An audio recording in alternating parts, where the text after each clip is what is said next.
नशीन नूर रतन सदा अंतर्मुखी सदा सुखी की मंत्र को सदा प्रैक्टिकल में फॉलो करने वाले बाप दादा को दिल में समाये हुए, दादा को मस्तिष्क में समाये हुए, हर संकल्पों में बाबा को समाये हुए सभी नूर रत्नों को मधुबन तपोभूमि से अव्यक्त बाबा सहित सभी दादियों की याद से और सभी समस्त विश्व ईश्वरी परिवार से आप सबको बहुत बहुत बहुत याद पार के साथ साथ बधाई बधाई।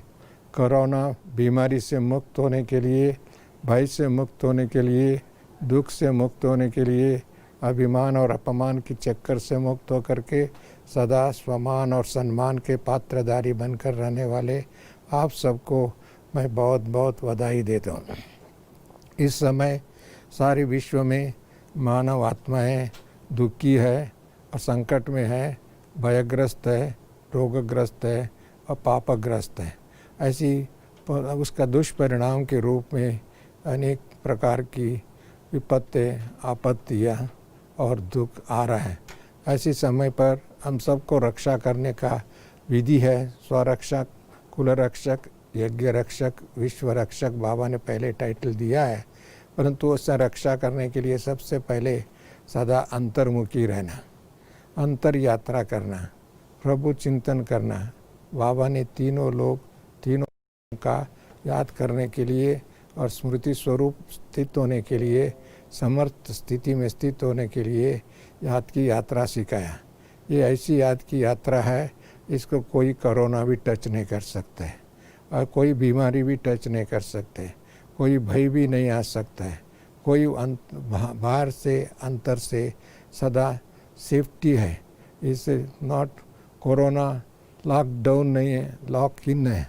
इसके लिए बाबा ने इस समय में हम सबको पहले ही बहुत समय से शिक्षा दे करके रक्षा किया। जो आत्माएं इस बाबा की शिक्षा को अक्षर सहित फॉलो करेगा, जो जीवन में अपना करके उसकी मूल्यों को उनका स्वरक्षक हो जाएगा, वो कुल रक्षक भी करेगा, वो मानव रक्षक भी बनेगा।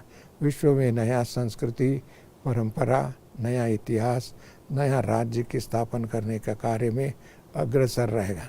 इसी के लिए बाबा ने एक तरफ सारी ब्राह्मणों का भी एक परीक्षा की घड़ी है, मानवता का भी परीक्षा की घड़ी है। ये ऐसी शत्रु है, कोरोना ऐसी शत्रु है, आंखों में दिखता नहीं और देखने को दिखता नहीं। दूसरा सभी शत्रु लोग दिखता है, परंतु ये शत्रु है और एक इनविजिबल वॉर कर रहा है। हर एक हमने ज़िंदगी में, इतिहास में बहुत युद्ध देखा, युद्ध पढ़ा, युद्ध के बारे में, और अनेक समस्या मनुष्य के सामने आए, अनेक प्रकार का बीमारी भी आए, परंतु उस बीमारी, युद्ध आदि दिखता था। शत्रु सामने दिखता है, सम्मुख में दिखता है और परोक्ष में दिखता है। ये जो इनविजिबल शत्रु है मनुकुल का, ऐसे शत्रु का नाश करने के लिए शस्त्र है हमारा पास पवित्रता। पवित्रता की शक्ति के आधार से इस शत्रु को, कोरोना वायरस को, कोविड-19 को हम पहचान सकता है, समझ सकता है, उसके लड़ सकता है, उससे मुक्त हो सकता है, उसको दरवाज़ा से बाहर रख सकते हैं। इसके लिए बाबा ने हम ब्राह्मणों को पहले से ही इस यात्रा को सिखा करके और इस ज्ञान के माध्यम द्वारा तीनों लोगों का यात्रा सिखा दिया, साकार, आकार और निराकार। और निराकारी दुनिया में कोई अस्त्र शस्त्र नहीं हो सकता है, कोई बीमारी नहीं हो सकता है, कोई वायरस नहीं जा सकता है। इसके लिए मन को आप एकाग्रित करके निरंतर मन मनाभाव स्थिति में स्थित होकर के परमधाम को याद करेंगे, बाबा को याद करेंगे, सर्वशक्तिवान को याद करेंगे और सर्वशक्तिवान बाप हमारा साथी है का अनुभव करेंगे। उस साथीपन का अनुभव ही हमको रक्षक है।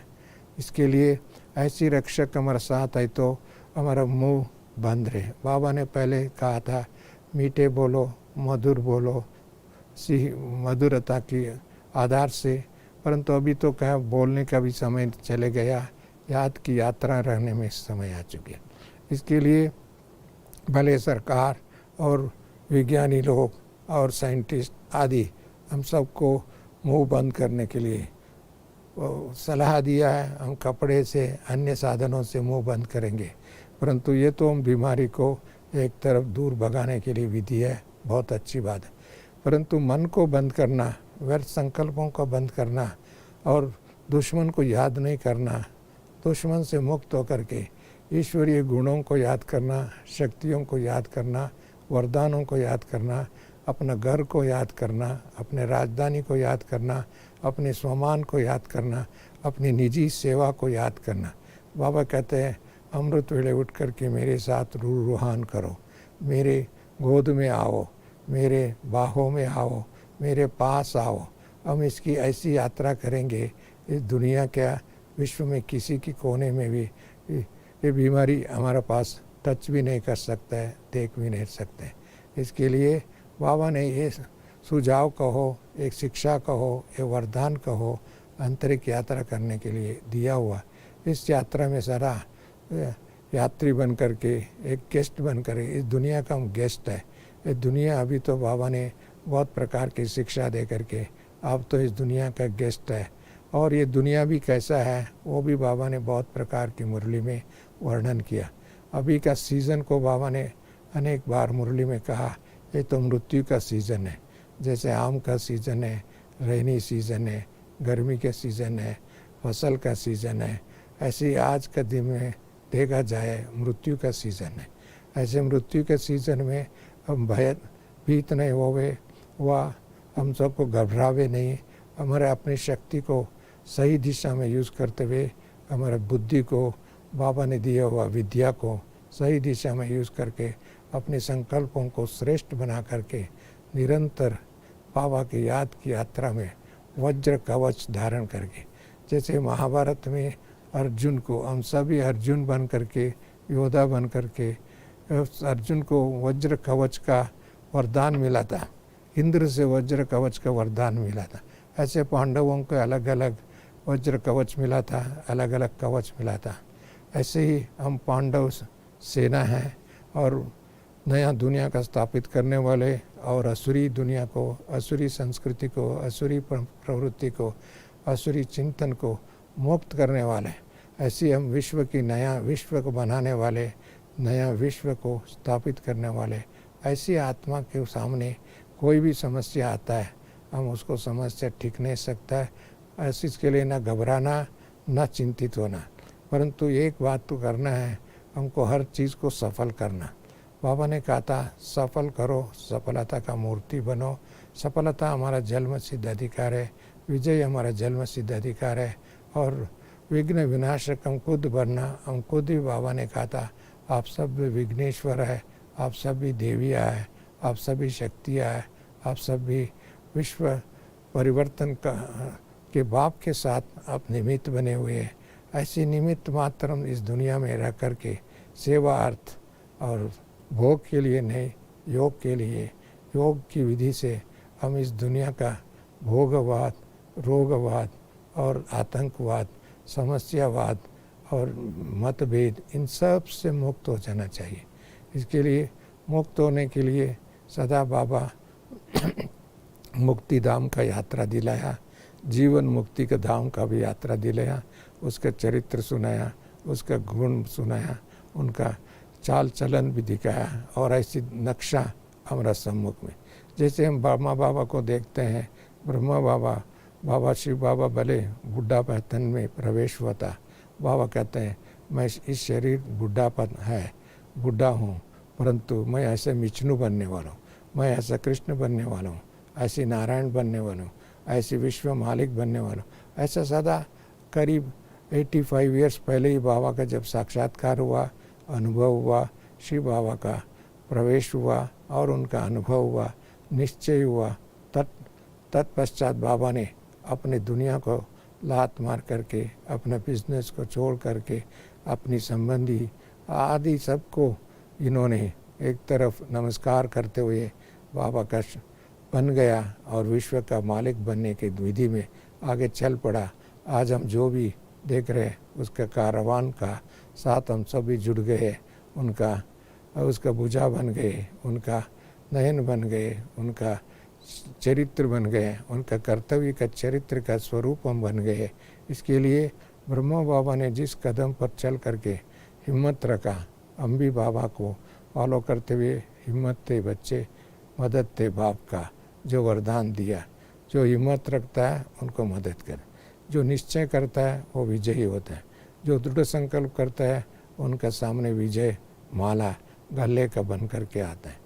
ऐसे विजयी रतन बाबा ने पहले ही चुना दिया। और इस समय में हम सबको केवल अपने आप को विजयी नहीं और सारी परिवार को विजयी रतन बनाना, विजय माला का भी तैयारी करना और मुक्तिधाम में जब मुक्ति माला भी तैयारी करना। बाबा ने कहा हुआ हम सभी निमित्त बने हुए बाबा का बारात लेके जाना। शिव बाबा के साथ साथ परमधाम को जाने के टाइम में मच्छरों सदृश आत्माएं उड़ेगी और जैसे बाबा ने कहा हुआ ऐसे उड़ने का समय आ चुकी है। ऐसे उड़ने से पहले हम तो उनको मार्गदर्शन करना, उनकी यात्रा का सहयोग देना, उनको उड़ने के लिए शक्ति देना, उनके लिए तट से वैराग्य वृत्ति बनना। ये जो कोरोना बीमारी जो आए हैं सारी एक प्रांत में नहीं, एक राज्य में नहीं, वह एक देश में नहीं, सारे विश्व में व्यापक है। इससे ये सिद्ध होता है सारी मनुष्य आत्मा को वैराग्य वृत्ति लाने के लिए, देहाभिमान से मुक्त होने के लिए और अंतिम में इस विकारों की दुनिया से मुक्त होने के लिए एक बीमारी है। परंतु हम इस रहस्य को जानते हुए रहस्य योग युक्त युक्ति युक्त होकर ज्ञान युक्त होकर के योग की शक्ति को प्रयोग करते हुए इस मायावी असुरी संस्कारों को, संप्रदाय को और ऐसी शक्ति को दूर से भगाना का आवश्यकता है। इसके लिए भले दुनिया के हिसाब से लॉकडाउन है, हम तो लॉक इन है, बुद्धि को लॉक कर दिया बाहर न जाने के लिए। हम सोशल डिस्टेंस मेंटेन करने की बात है, हम तो स्पिरिचुअल क्लोजअप में आगे बढ़ रहे हैं। हम सोशल डिस्टेंस तो है ही है, परंतु हम बाबा के नज़दीक है, परिवार के नज़दीक है, परमधाम के नज़दीक है, हमारी दुनिया की अपनी राजधानी के नज़दीक है। और इसके लिए हम ऐसी नज़दीकता का अनुभव करने का ये अवसर है और सर्वस्व त्यागी बनने की आवश्यकता है। और सर्वस्व त्यागी बन करके अपने मन को भी, शक्ति को भी वेस्ट नहीं करना, संकल्पों को वेस्ट नहीं करना, समय को भी वेस्ट नहीं करना, धन को भी वेस्ट नहीं करना और हर प्रकार की हमारा एनर्जी जो है उस एनर्जी को साकार करते हुए और आकारी मूर्ति बनना। इनको साकार करना अर्थात सदुपयोग करके, सफल करके और सफलता का मूर्ति बनना। ऐसी सफलता का मूर्ति के लिए बाबा बाहों बिछा करके सूक्ष्म वतन में कितना 50 साल से आवाहन कर रहा था। 50 साल से बाबा ने दी। इतना समय तक बाबा ने हम बच्चों को परम शिक्षक बनकर, परम पिता बनकर के, परम सद्गुरु बनकर के सेवा किया। अभी बाबा धर्मराज के रूप हो रहा है। शायद शिव बाबा धर्मराज भी है और सद्गुरु भी है, सत्शिक्षक है, परम पिता भी है। उनका साथ आज ब्रह्मा बाबा भी दे रहा है, सहयोगी बन रहा है, क्योंकि ये चारों रूप बाबा ने दे। परंतु हमको इन बाबा के सद्गुरु का रूप जानते हैं और परम पिता का रूप जानते हैं, परम शिक्षक का रूप जानते हैं, धर्मराज का रूप का भी सारी दुनिया में दर्शा रहा है। इसके लिए हम धर्मराज से डरने की ज़रूरत नहीं, क्योंकि हमारा धर्मराज को हमने पाप से पहले ही मुक्त हो गया, भय से मुक्त हो गया, बाबा के शिक्षा का स्वरूप बन गया, योगी जीवन जीने की विधि में आगे तत्पर रहे, निरंतर। हमारा बुद्धि को सरेंडर कर दिया, हमारा तन को सरेंडर कर दिया, हम ट्रस्टी बन कर के इस दुनिया में रहते हैं। ट्रस्टी सदा निस्वार्थ सेवा में तत्पर है, चाहे अपने परिवार का हो, अपने पड़ोसी का हो, अपनी देशवासी हो, अपने विश्व की कोई भी आत्मा है, उन आत्मा को आत्मा के दृष्टि से देखते हुए उनके शुभ भावना, शुभ कामना के आधार से हर प्रकार की सहयोग देने की निरंतर अग्रसर है। इसके लिए बाबा ने कहा आपके एक एक संकल्प के द्वारा, एक एक पई के द्वारा, एक एक कर्मों के द्वारा आपको एक नया स्वराज अधिकारी बन करके नया विश्व को स्थापित करने वाली ऐसी दुनिया, नया दुनिया हमारे सामने है, हमारे सम्मुख में है। उसका चरित्र हमारे सामने है, उसका चित्र हमारे सामने है। इसके लिए ऐसे चरित्रवान, कीर्तिवान, महान आत्मा, अवतरित आत्मा के रूप में हमको इस दुनिया में दर्शाना है। और इसके लिए बाबा ने पहले ही शिक्षा दिया है और हमारा साथ साथ इस शिक्षा को साकार के माध्यम द्वारा साकार रूप दे करके अनेक दादियाँ, किसी का दादी का नाम लो, दादी प्रकाश मणि जी का लो, वह मम्मा का देखो, मम्मा ने इतनी छोटे आयु में भी विश्व में प्रसिद्ध हो गया, माँ सरस्वती बने, माँ लक्ष्मी बन गए और माँ जगदम्बा बन गई। ऐसे ही हमारा दादी जी अपने काल में निरंतर सेवा करते करते इन्होंने ऐसी देह त्याग किया और ऐसे इतने स्पिरिचुअल सैन्य को खड़ा कर दिया। मुझे याद है एक बार डॉक्टर चन्ना रेड्डी हमारा राजस्थान का गवर्नर रहे और उन्होंने आकर के दादी से मिलने के टाइम में बड़ी सभा में एक प्रश्न पूछा। हमने बहुत संस्था को देखे, संगठन को देखा, ऑर्गेनाइजेशन को देखा, वहाँ की स्थापक चले जाने के बाद में वो संस्था ढीला हो जाता है। यहाँ एक बाबा होने के बाद में अनेक दादियाँ पैदा हो गई। अभी एक एक दादियों के पीछे लाखों व हजारों बहनें खड़ा हो गए और इसके लिए एक एक हजार बहनें एक एक दादी के पीछे खड़ा है। तो हमारा ये सैन्य इतनी शक्तिशाली सैन्य है, मुक्ति वाहिनी है और ज्ञान की बल से हमको स्थूल बल का है ही नहीं है, हमारा तो सूक्ष्म बल है, ज्ञान बल है, योग बल है, बुद्धि बल है, दिव्यता की शक्ति का बल है। इसके बल के आधार से कोई भी सामने दुश्मन हो उसको उम्र विजय पा सकते हैं और लोगों को पाप से मुक्त कर सकते हैं, भय से मुक्त कर सकते हैं, चिंता से मुक्त कर सकते हैं, उनकी जीवन में कुछ वरदान को दे करके उनको हर्षित मुक्त बना सकते हैं। परंतु ऐसे हर्षित मुक्त बनाने के लिए उनके जीवन के लिए हम वरदानी आत्मा बनकर वरदाता और विधाता के साथ जीवन जीना अति आवश्यक है। इसके लिए हम सबका जीवन में एक बहुत बड़े शक्ति भी और एक सेवा भी बाबा ने दिया, एक अनेक प्रकार की शक्तियाँ दिया है और साथ साथ में अब अनेक प्रकार की सेवा। इस समय में सेवा चाहे बाहर की सेवा नहीं है, वाचा की सेवा नहीं है, वह फिजिकल से सेवा नहीं है, कर्मणा की सेवा भी कम हो गया। अभी तो मन की सेवा, कितनी सालों से बाबा कहते आए मन की सेवा करो, संकल्प की सेवा करो। इस संकल्प और मन की वृत्ति में दिव्यता लाओ और इस वृत्ति के माध्यम द्वारा लोगों को प्रकाश दो। भगत लोग याद कर रहे हैं, भगत लोग आपको आह्वान कर रहे हैं, मेरा पूर्वज कहाँ है, हमारा देवी देवता कहाँ है, हमारा पूर्वजों का प्रत्यक्षता कब होगी, वह उनको हमारा सम्मुख कब अवतरित होंगे और उनको वरदान कब देंगे। ये बाबा ने भक्तों का भी और प्रजा को भी पहले ही शिक्षा दिया।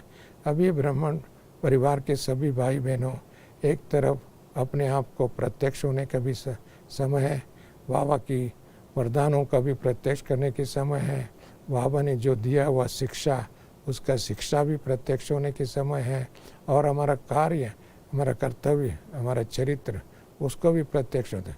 मैंने शुरू में 2020 का प्रारंभ में जनवरी में कई क्लास मैंने कराया था। 2020 is an year of glorification, 2020 is an examination year. इसके लिए ब्राह्मणों के लिए भी एग्जामिनेशन है और दुनिया का भी एग्जामिनेशन। इस एग्जामिनेशन में पास विथ ऑनर होने का भी समय है। बाबा ने कई बार पास विथ ऑनर होने के लिए शिक्षा दिया। एक तो बाबा के साथ पास रहना और पास्ट को पास्ट कर देना और पास विथ ऑनर होना। इसके लिए बाबा ने पहले ही ये सारी बात, और दुनिया बाबा ने पहले भी कहा था बच्चे ऐसी समय आएगा और आप दरवाजे से बाहर नहीं जा सकते, अपनी घर से बाहर नहीं जा सकते। आप अभी देखते हैं दुनिया की हालत क्या है। हमारे इतने विज्ञान के साधन है, इतनी सुविधा है, परंतु फिर भी आप अपने घर से बाहर नहीं निकल सकते, ये वातावरण बना हुआ। इसके लिए बाबा ने कहा था आप खिड़की में देखना, खिड़की से भी देखना भी मुश्किल हो जाएगा। आज के दिन में मैंने सुना एक विशाखापट्टनम में एक गैस का प्लांट का बर्स्ट हो गया, इसके लिए एक तो गैस के कारण दरवाज़ा नहीं खोल सके, खिड़की नहीं खोल सकते। ऐसे ही कांड अनेक बार अनेक देशों में हुआ है। अभी भोपाल में भी हुआ था, हम खिड़की उन दिनों में बंद किया था, इसके लिए हमारा बहनों का जीवन बच गया। आज की दुनिया में एक तरफ विशियस गैस चेम्बर है, विकारों का गैस चेम्बर है दुनिया। इसके लिए इस गैस चेम्बर पॉल्यूशन चेम्बर है, पॉल्यूशन है, हर प्रकार के पॉल्यूशन है, पंच तत्व भी पॉल्यूशन है, चाहे एयर, वाटर, सॉइल, कोई भी चीज़ को देखो पॉल्यूटेड है। परंतु हमको आजकल न्यूज़ के माध्यम द्वारा पता पड़ता है, सुनने में आता है, लोग तो इतनी लॉकडाउन के कारण गाड़ियाँ नहीं चलता है, फैक्ट्री नहीं चलता है, पॉल्यूशन ख़त्म हो गया, पॉल्यूशन कम हो गया। इसके लिए गंगा जल भी अपने इतने सालों से इतनी हज़ारों लाखों करोड़ रुपए खर्च करके भी उसको पवित्र नहीं बना सका, उसको स्वच्छ नहीं बना सका। परंतु 1-1.5 मास के अंदर, 2 मास के अंतराल में गंगा जल भी स्वच्छ हो गया। और कई पहाड़ी दिखता नहीं था, कई दूर स्थल दिखता नहीं था, अभी पहाड़ी भी दिखता है। कई शहर दिखता नहीं था, अभी शहर दिखता है। अभी पहले ओजोन लेयर का हीलिंग भी हो रहा है, माना जो धरती के तापमान के कारण, वाइस पॉल्यूशन के कारण ओजोन में होल हो करके सारी दुनिया को खतरनाक परिस्थिति पैदा हो रहा था, अभी वो भी बंद होते जा रहा है। इसके लिए ये निशानियाँ हैं, ये निशानी हमारे राज्य को स्थापित करने का निशानी है। मुझे बहुत खुशी होता है ऐसे समय पर अपने बाबा के महावाक्य सिद्ध हो रहा है, हम सभी ब्राह्मण आत्माएं प्रसिद्ध हो रहे हैं, बाबा के वरदान सिद्ध हो रहा है। हम वरदानी मूर्ति बन करके, मास्टर वरदाता बन करके हम वरदान देने के कार्य कर रहे हैं। इसके लिए ये परिस्थिति हमको भयभीत होने की नहीं है, हम वरदान देने की स्थिति है। और हमको बहुत बातें हमने शुरू से देखा है, बाबा ने एक एक बच्चों को अपनी बाहों में उठा करके, अपने मन की शक्ति दे करके, अपनी कर्तव्य में जोड़ करके, उनको चाहे कितने भी हो, कैसे भी हो, किस परिस्थिति में हो, परंतु अपना बन करके, बाबा ने पहले ही कहा था, जो भी आत्मा है मुझे मेरा बाबा समझता है और उनका मैं बच्चा मेरा बच्चा समझता हूँ।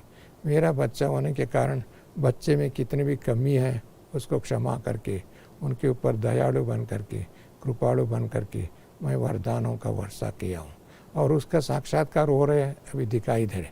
और जो भी बच्चों में थोड़ा निश्चय की कमी थी, मैं समझता हूँ इस कोरोना बीमारी से निश्चय बढ़ रहा है ब्राह्मणों को, और तपस्या करने के अधिक समय मिल गया और इस तपस्या से अपने आप को सेफ्टी में महसूस कर रहा है और बाहर मुक्ता के बजाय अंतर्मुखी बन गया। इसके लिए बाबा ने जो भी बच्चों को, जैसे हमारा दादी जानकी जी सदैव मेरा बाबा, मीठा बाबा, प्यारा बाबा, परिस्ता बाबा, ये केवल एक स्लोगन नहीं, एक भाषा नहीं है, ये तो हमारा जीवन जीने की शैली है और हमारे जीवन का अनुभव है। ये अमूल्य घड़ी है, ये अमूल्य रत्न है, अमूल्य खजाना है। मेरा बाबा एक अमूल्य खजाना है, मेरा बाबा हमारा संरक्षक है, मेरा बाबा हमारा वर्षा देने वाला बाबा, अधिकार देने वाला बाबा, संपत्ति देने वाला बाबा, 21 जन्मों के लिए विश्व का मालिक बनाने वाला, ऐसा मेरा बाबा। इतनी मीठा बाबा, क्यों मीठा बाबा है? क्योंकि वो मिठाई नहीं खाता है, स्वीट नहीं खाता है, परंतु स्वीटेस्ट आत्मा बना रहा है। क्यों स्वीट बना रहा है?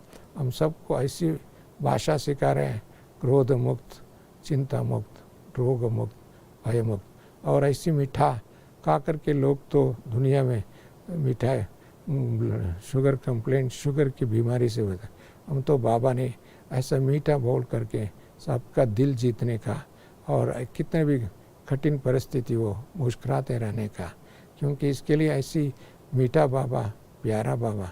बाबा से भी ज़्यादा दुनिया में प्यार करने वाले कौन है इस दुनिया में? सभी दुनिया में स्वार्थी लोग हैं और दुनिया में कोई ना कोई स्वार्थ के कारण, अपने कर्तव्य, अपने सहयोग के कारण, क्षणिक सुख के कारण लोगों में जीवन में व्यतीत कर रहे। बाबा ने एक समय के लिए, 1 घंटे के लिए, 1 दिन के लिए, 1 वर्ष के लिए, एक जीवन के लिए नहीं, 21 जन्मों तक सोचो, इतनी वर्षा दे रहा है, इतना सुख देने है। इसके लिए कितना बड़ा बाबा है। बाबा कहते हैं बच्चे मेरा एक एक वर्षन लाखों रुपए की वैल्यू है।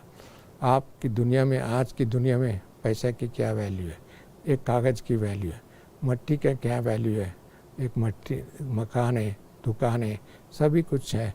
ऐसा होने के बावजूद भी वो सब मट्टी की वैल्यू है, पेपर की वैल्यू है। ऐसी पेपर और मट्टी की वैल्यू कि दुनिया का वैल्यू रखते हो, परंतु बाबा की वैल्यू रखो। कितना बड़ा बाबा है, मीठा बाबा है, प्यारा बाबा, अव्यक्त में रह करके भी हम सबको व्यक्त में अपना गोद में लिया। अपने रोज़ हम क्या खाते हैं, ज्ञान की रत्नों को, भंडारों को इकट्ठा करते हैं, मुरली सुनते हैं, मंथन करते हैं, शेयर करते हैं। इतना ही नहीं, हम रोज़ इस शरीर को रक्षा करने के लिए पवित्र भोजन खाते हैं, ब्रह्मा भोजन जिसको कहते हैं। देवताओं को भी नहीं मिलता ऐसा भोजन। ऐसा भोजन बाबा ने हम बच्चों को दे रहे हैं। चाहे हम गृहस्थ में रह कर के करते हैं व सेंटर पर रहते हैं, परंतु बाबा ने हम सभी ट्रस्टी बनाया।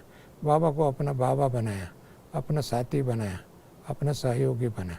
हम सबको बाबा इस समय में दो पार्ट विशेष अनुभव करा रहे हैं। मेरे अपने जीवन के हिसाब से मैं देखता हूँ, ड्रामा को साक्षी हो करके देखो, हर घड़ी को, हर समय को साक्षी हो करके देखो, और बाबा को साथी बन करके जियो। हमारा साथ कौन है? हमारा साथ भगवान है, हमारा साथ ऑलमाइटी अथॉरिटी, हमारा साथ परम शिक्षक है, परम सद्गुरु है। कितने भी बातें आवे, कितने भी दुविधा आवे, कितने पर कठोर मोड़ हो जाए, भयानक मोड़ हो जाए, परंतु उस मोड़ में भी अच्छा रास्ता में लेके जाए। इसके लिए बाबा ने शुरू से ही बाबा ने कहा था, बच्चे श्रीमत पर चलने का आदत डालो। मनमत, परमत, शास्त्र मत, विज्ञान की मत, मंत्री मत और अनेक मत मतांतर के जीवन को व्यतीत करके इन्होंने देख लिया। अभी इस एक जन्म में, संगम युग में बाबा का बन करके श्रीमत को फॉलो करो। श्रीमत हर परिस्थिति में हमको रक्षा करता है। श्रीमत हर परिस्थिति में हमको विजयी बनाता है। श्रीमत हर परिस्थिति में आपके गले के माला डालता है, विजयी माला बन। श्रीमत हमारा अंगुली पकड़ करके उड़ाता है, चलाता नहीं और छलंग नहीं लगाता है, परंतु उड़ाता है, उड़ती कला सिखाता है। इसके लिए हम कितने समय से हम देखते आए हैं, श्रीमत हमारे के लिए श्री रक्षक है। इसके लिए ऐसी रक्षक हमारा साथ है। हमारा एक एक बुद्धि का, संकल्पों का हाथ उनके साथ है। ऐसे बुद्धि रूपी संकल्पों को बाबा के हाथ में दे दिया, हम साथी बन गया, परम शिक्षक का साथी बन गया, परम पिता का साथी बन गया, सदगुरु का साथी बन गया। और ऐसी साथी हमारा साथ सहयोगी है, साथी है। हमको भय होने का बात ही नहीं उठना है, परंतु सदा परिस्थिति में विजयी बन करके, प्रसन्न होकर के, प्रभु प्रेमी बन करके, प्रभु चिंतन में तन्मय होकर के एकांत, एकाग्र, एक रस अवस्था में चलेगा। एक रस अवस्था हमारी स्थिति ऊपर नीचे होने की क्यों अभिमान और अपमान के चक्कर में आता है, तब तो हमको इस चक्कर, दुनिया के चक्कर में आता है। परंतु हम स्वदर्शन चक्रधारी भर के हम का अनुभव करें। हम आत्मा है, हम ज्योति स्वरूप है, हम परमात्मा के संतान है, हम प्रभु के प्रेमी है, प्रभु का संतान है, प्रभु का साथी है। ऐसे अनुभव करो। और हम परमधाम निवासी है। परमधाम हमारा घर है, हमारा निजी घर है, हमारा असली घर है, हमारा शाश्वत घर है। ना मट्टी का घर है, ना इस टूटने वाले घर है। और इसके टूटते टूटते टूटते क्या क्या दुनिया में चेंजेस आता है। हम ऐसे दुनिया ने न परमधाम, न टूटने वाला है, न चेंज होने वाला, न परिवर्तन होने वाला, इसमें न काम कर सकता है। इसके लिए ऐसी घर का मालिक हम हैं, ऐसे घर का निवासी है। इसकी यात्रा करने का विधि हमको सिखा दिया, ऐसी मन मना भव की यात्रा सिखा दिया। ऐसी यात्रा सीखने वाले और सीखे हुए हम आत्मा को अमृत वेले से कितनी ताकत मिलता है ऐसी यात्रा। फिर भी बाबा ने कहा, बच्चे आपके लिए आपका स्वराज को याद करो। अब स्वराज कैसा है? ऐसी देवी देवताओं की दुनिया, जहाँ दुनिया में इतनी पवित्रता की दुनिया, शांति की दुनिया, संपत्ति की भरपूर दुनिया है, संबंधों में इतनी मधुरता है, हर प्रकृति की पंच तत्व भी आपको आवाहन करते हैं, आपको सेवा करते हैं। इतनी शुद्ध हवा कहाँ से मिलेगा? ऐसी इस दुनिया में हवा भी नहीं मिल सकता है, पानी भी नहीं मिल सकता है, खाना भी नहीं मिल सकता है, तो दौलत भी नहीं मिल सकता है। दुखी इस दुनिया में है। ऐसी दुनिया को क्या देखेंगे, इसको क्या इसको करेंगे? ऐसी दुनिया को भूल जाओ, आपकी नई दुनिया का याद करो। क्योंकि बाबा ने, ब्रह्मा बाबा को याद करता हूँ, दादी को याद करता हूँ, मैं चंद्रमणि दादी को याद करता हूँ, जानकी दादी को याद करता हूँ, मैं जगदीश जी को याद करता हूँ। और मैंने ऐसी याद आते हैं उनकी जीवन में बहुत बातें आती थी, परंतु बातें आती तो जैसे पानी के ऊपर लकीर खींचते, तो इधर खींचते जा रहे उधर मिटते जाते हैं। उनके चेहरे पर कभी वो लकीर रहता नहीं था। ऐसी दादी प्रकाशमणि जी देखो सदा प्रसन्नता की एक प्रभु मूर्ति के रूप में अवतरित हुआ, हमने देखा। आपने देखा होगा जानकी दादी को कितनी बार दादी 104 ईयर्स आयु में भी कितनी उसकी प्रसन्नता रहती थी, खुशी रहता था, और उनका सोच में कितनी दिव्यता होती थी, एक एक संकल्प कितनी श्रेष्ठ होता था। बाबा ने देखा था, बच्चे आप संकल्पों की दुनिया रचो, संकल्पों के माध्यम द्वारा सेवा करो, संकल्पों की सकाश दो, संकल्प के माध्यम द्वारा दूर में रहने वालों को नज़दीक लाओ। ये बातें बहुत बार बाबा ने हम सबको शिक्षा दिया, परंतु उनका शिक्षा का प्रतिमूर्ति बन करके मैंने देखा, चाहे दादियाँ, कोई भी दादी लो, जानकी दादी विशेष करके रिसेंटली भी आप सभी ने देखा होगा। और जनवरी में दादी बेंगलुरु में भी आई, बेंगलुरु में 4-5 दिन रही, और उनको जैसे मधुमक्खी आते हैं तो मधुमक्खी का पूरा क्वीन मधुमक्खी के रूप में इतने करीब 25-30 हज़ार के भाई बहनें आए, और उसके कारण इतनी बड़ा संगठन हुआ, इतनी बड़ा यज्ञ रचा, इतनी बड़ी सेवा हुई, जो असंभव संभव हो गया। माना एक दादी भी असंभव संभव कर सकती थी। मैंने देखा जीवन के काल में, मैं एक सौभाग्यशाली आत्मा हूँ, भाग्यशाली आत्मा हूँ, वरदानी आत्मा हूँ। बाबा का वरदहस्त मेरे सिर पर है, मेरे साथ है।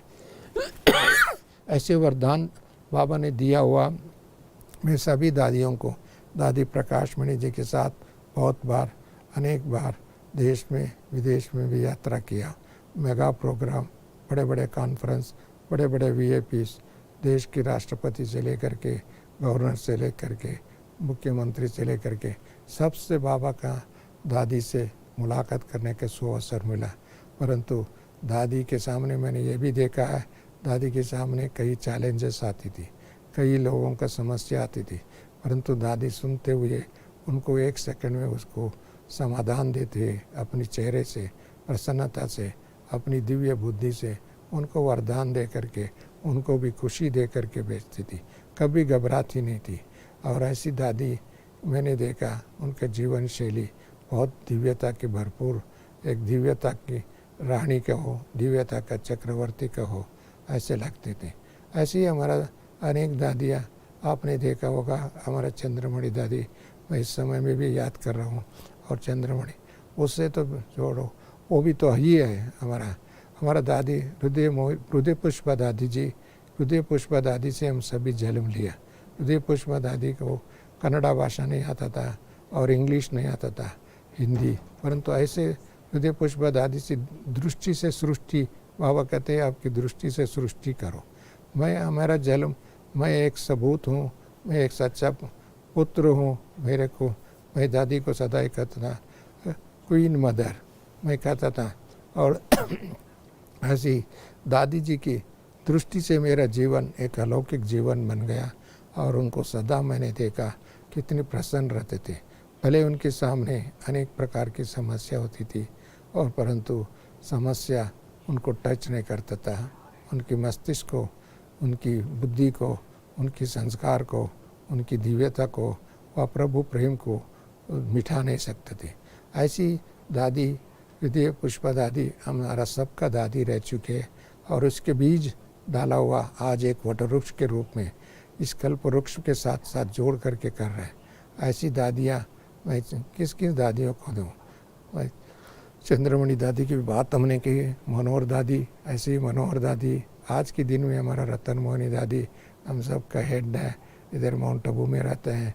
95 ईयर्स पूरा हो गया, 96 चल रहा है, परंतु मैं देखता हूँ अमृत वेले उठती है, योग करती है, क्लास में 7 बजे एग्जैक्टली 1 मिनट लेट नहीं होता है, ऐसे क्लास में आकर के मुरली पढ़ती है। माना उनको 196 ईयर्स की आयु में भी इतनी उमंग है, उत्साह है, इतनी खुशी है, बाबा के परिवार के प्रति प्रेम है, सेवा अर्थ उनके समर्पण भाव है। ये संस्कार हम सबके अंदर होना चाहिए। यही हमारा जीवन की रक्षा है, यही हमकी मानवता के कल्याण करने की विधि है, यही मनुकुल की सेवा करने की जीवन है। हमको क्या इस दुनिया से लेके जाएंगे? इस दुनिया की मट्टी भी चेंज होने वाला, मकान भी चेंज होने वाला है, दुकान तो नहीं चलने वाला, यहाँ की पैसा भविष्य में कुछ चलने वाला, ना रुपये चलेगा, ना डॉलर चलेगा, ना येन चलेगा, ना पाउंड चलेगा। ये सारी मट्टी कागज़ की टुकड़ा है, ये कागज़ की ढेर हो जाएगा। इसके लिए ऐसी दुनिया के ऊपर ममत्व रख करके, मोह रख करके, इंटरेस्ट रख करके वह हम इसके लिए हम जिए नहीं, वो हमारे लिए जीना होना चाहिए। इसके लिए ऐसे नष्ट मोही स्मृति स्वरूप बन जाए तो हम सब के लिए बाबा रक्षक है। बाबा ने, मुझे याद है हम जब शुरू में ज्ञान में आए, बाबा को बच्चे बाबा बैठे हैं दाल रोटी खिलाने के लिए, इस दुनिया की इस कमाई के, इस नौकर चौकर बन करके कमाई करने के चक्कर में क्यों जाते हैं? बाबा ने हमको एक बार कहा था। तब से मैंने इस बात को छोड़ दिया, दुनिया के नौकरी करने का, सेवा करने का, बिजनेस करने का, व सरकारी गुलाम बनने का। मेरे को बहुत खुशी है, मैं आज बाबा एक स्वतंत्र आत्मा, एक पवित्र आत्मा, एक ज्ञानी आत्मा, एक योगी आत्मा, एक श्रेष्ठ संकल्प का प्रतिमूर्ति बन करके सेवा करने के लिए बाबा ने मुझे वरदान दिया। मुझे को बाबा ये भी मुझे याद आ रहा है, मैंने एक बार विशेष सेवा करके विशेष वीआईपी को ले आकर के सेवा करके अब एक बाबा से मिले। तो तब दादी प्रकाशमणि जी थी। दादी प्रकाशमणि बाबा को बोला, बाबा ये बच्चा बड़े बड़े वीआईपी को लेके आते हैं। बाबा ने मेरे को दृष्टि दिया, बहुत प्यार से देखा, देख करके ऐसा देख करके उस बाबा ने कहा, ये बच्चा वीआईपी का नाक और कान पकड़ने वाला। माना उनकी बुद्धि को समझ करके, उनकी स्थिति को समझ करके, उनकी अच्छी रीत से सेवा करने वाले आत्मा। मैं आज भी इसी साल में, एक साल में कितनी सेवा हुई, राष्ट्रपति आए, उपराष्ट्रपति आए, लोकसभा अध्यक्ष आए और होम मिनिस्टर आए, राजनाथ सिंह जी है, लॉ मिनिस्टर है, इस दुनिया की law minister, home minister, prime minister, chief minister, उपराष्ट्रपति, राष्ट्रपति। मुझे आज की बात एक शेयर करना चाहता हूँ। मुझे लगभग 11:30 बजे उपराष्ट्रपति भवन से, ऑफिस से फ़ोन आया, आपके अभी जानकी दादी की देहांत के बाद में कौन सी दादी आपका नियुक्त है, कौन सी दादी रहते हैं और उनसे बात करना चाहते हैं। मैंने तुरंत में कहा, हमारा दादी हृदय मोहिनी दादी जी है, परंतु हृदय मोहिनी दादी की तबीयत ठीक न होने के कारण बॉम्बे में है इस समय। उसके स्थान पर वैसे भी अतिरिक्त मुख्य प्रशासिका है दादी रतन मोहिनी जी। उन्होंने बोला 11:30 बजे आप उनसे मेरे से बात कराना, नहीं तो हम बात करेंगे, वही फ़ोन करेंगे, दादी से कनेक्ट करना, ऐसा बोला था। मुझे बहुत खुशी है, 11:30 बजे एग्जैक्ट फ़ोन आया। हम दादी रतन मोहिनी जी के साथ बैठे हुए थे और दादी रतन मोहिनी जी से भी बात कराया।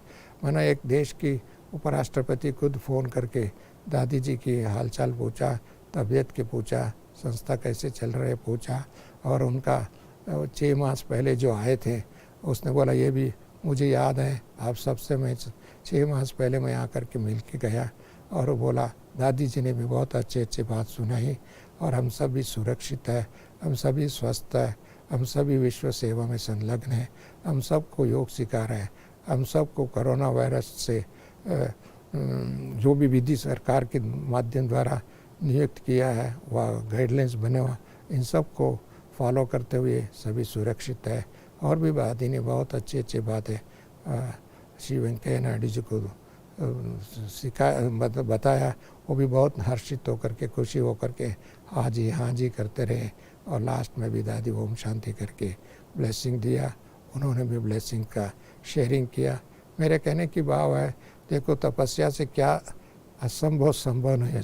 ये देश के उपराष्ट्रपति खुद फ़ोन करके दादी जी की तबीयत के बारे में जानकारी लिया और उनके सेवा की जानकारी समाचार लिया। हम लोगों ने कैसे देश में अलग अलग राज्यों में भारत सरकार के सहयोगी है, राज्य सरकारों की सहयोगी है, सेवा तत्पर है, ये भी बात खुद भी उनको समाचार दिया। मेरे कहने की भाव है, तपस्या से क्या नहीं हो सकता है। मेरे कहने इसके लिए तपस्या एक ऐसी शक्ति है और आध्यात्मिक ऐसी शक्ति है, आध्यात्मिक शक्ति के सामने संसार की सभी शक्ति निरस्त है, कोई वैल्यू नहीं है। आज की दुनिया में लगभग 100 ईयर्स से लोगों ने बहुत अस्त्र शस्त्र को बनाया, इतने अस्त्र शस्त्र है, परंतु अभी अस्त्र शस्त्र किस काम के हो रहा है। अस्त्र शस्त्र कोरोना को दूर करने के अस्त्र शस्त्र में न्यूक्लियर पावर है, परंतु वो पावर भी फेल्यूर हो गया। इसके लिए new and clear conscious is more important, not the nuclear power.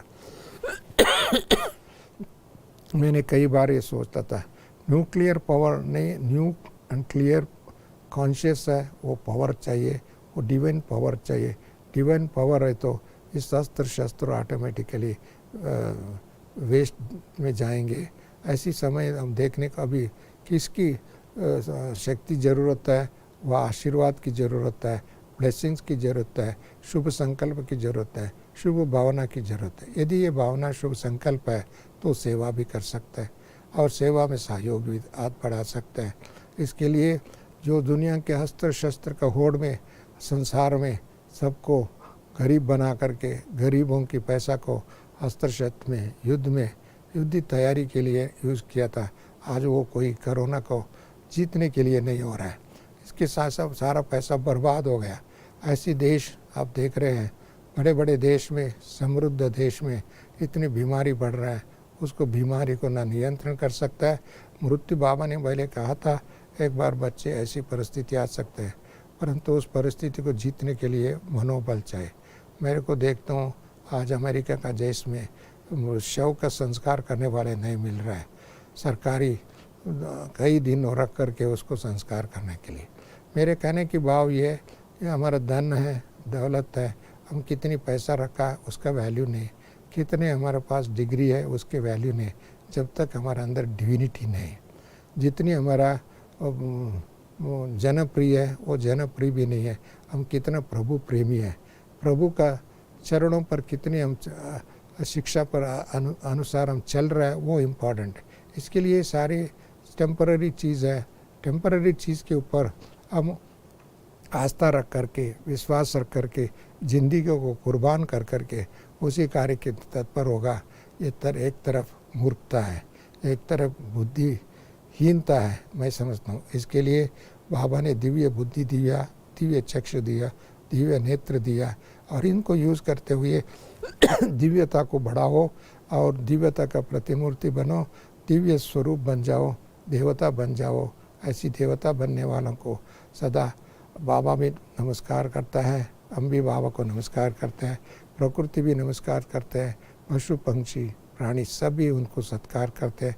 इसके लिए देवताओं को वाहन भी पशु पंक्षी को दिखाते हैं, प्रकृति के।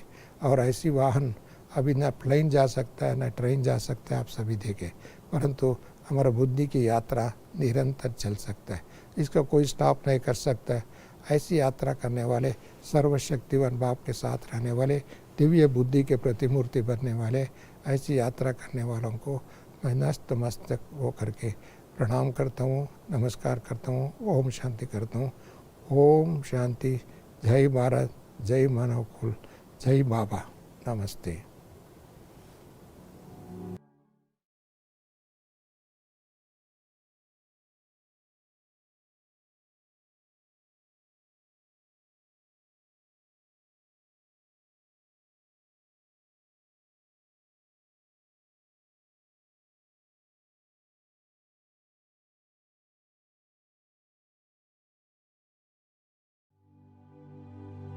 ओम शांति।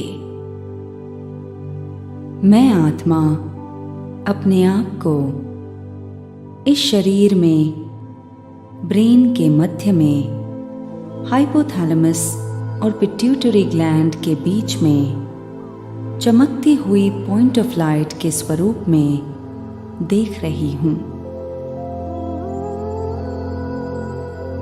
ये मैं हूं और ये पॉइंट ऑफ लाइट मेरा स्वरूप है।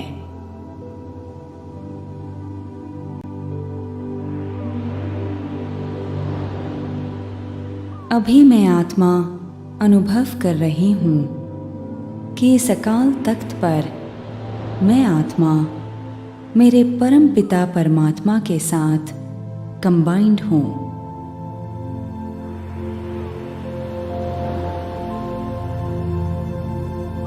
इसी के साथ मैं अनुभव कर रही हूं मैं जैसे कि मेरे पिता के साथ मेरे घर में परमधाम में स्थित हूं। मेरे ब्रेन में ही मैं परम धाम और परमात्मा मिलन का अनुभव कर रही हूं। मैं आत्मा अपने पिता समान बनती जा रही हूं।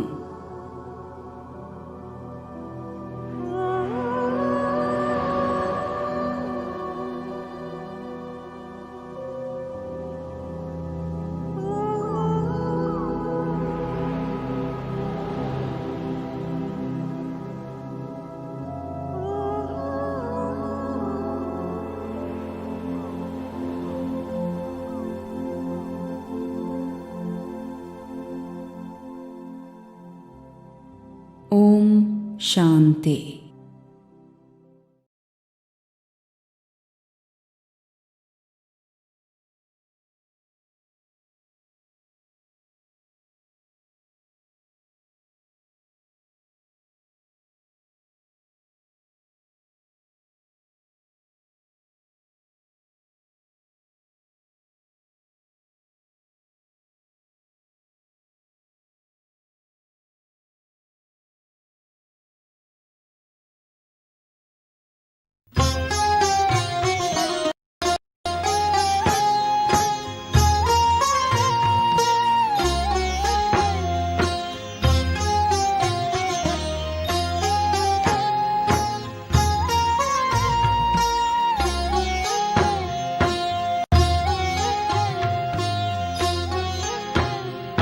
राजयोगी बन के सीखो फूलों जैसा मुस्कुराना। राजयोगी बन के सीखो फूलों जैसा मुस्कुराना। गुण प्रभु के गुनगुनाना, सब पे खुशियाँ तुम लुटाना। गुण प्रभु के गुनगुनाना, सब पे खुशियाँ तुम लुटाना। राजयोगी बन के सीखो फूलों जैसा मुस्कुराना।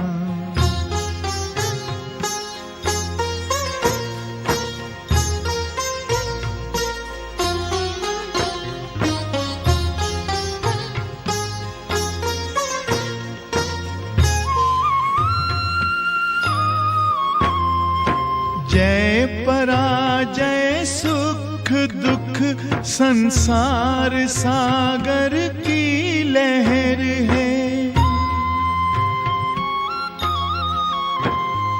साथी है भगवान तेरा, तुझको फिर कैसी फिकर है। हंसते हंसते दर्द पीना, दीनों को दिल से लगाना। हंसते हंसते दर्द पीना, दीनों को दिल से लगाना। राजयोगी बन के सीखो फूलों जैसा मुस्कुराना।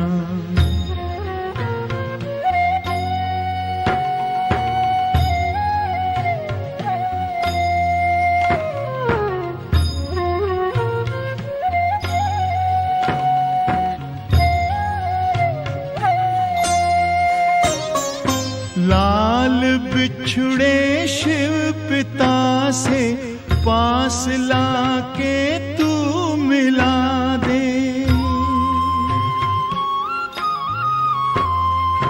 भूले जो मंजिल दिखाकर फासला उनका मिटा दे। प्रीत भर दिल में प्रभु की प्रेम की ज्योति जगाना। प्रीत भर दिल में प्रभु की प्रेम की ज्योति जगाना। राजयोगी बन के सीखो फूलों जैसा मुस्कुराना।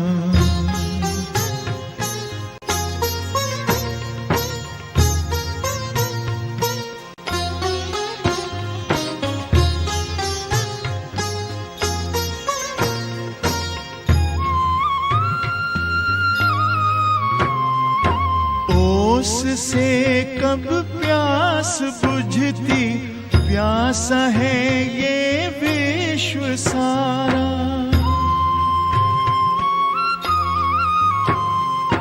डूबती कश्ती है जग की, तिनके का कैसा सहारा। बन के खेवन हार नैया पार है तुमको लगाना। बन के खेवन हार नैया पार है तुमको लगाना। राजयोगी बन के सीखो फूलों जैसा मुस्कुराना। गुण प्रभु के गुनगुनाना, सब पे खुशियाँ तुम लुटाना। राजयोगी बन के सीखो फूलों जैसा मुस्कुराना।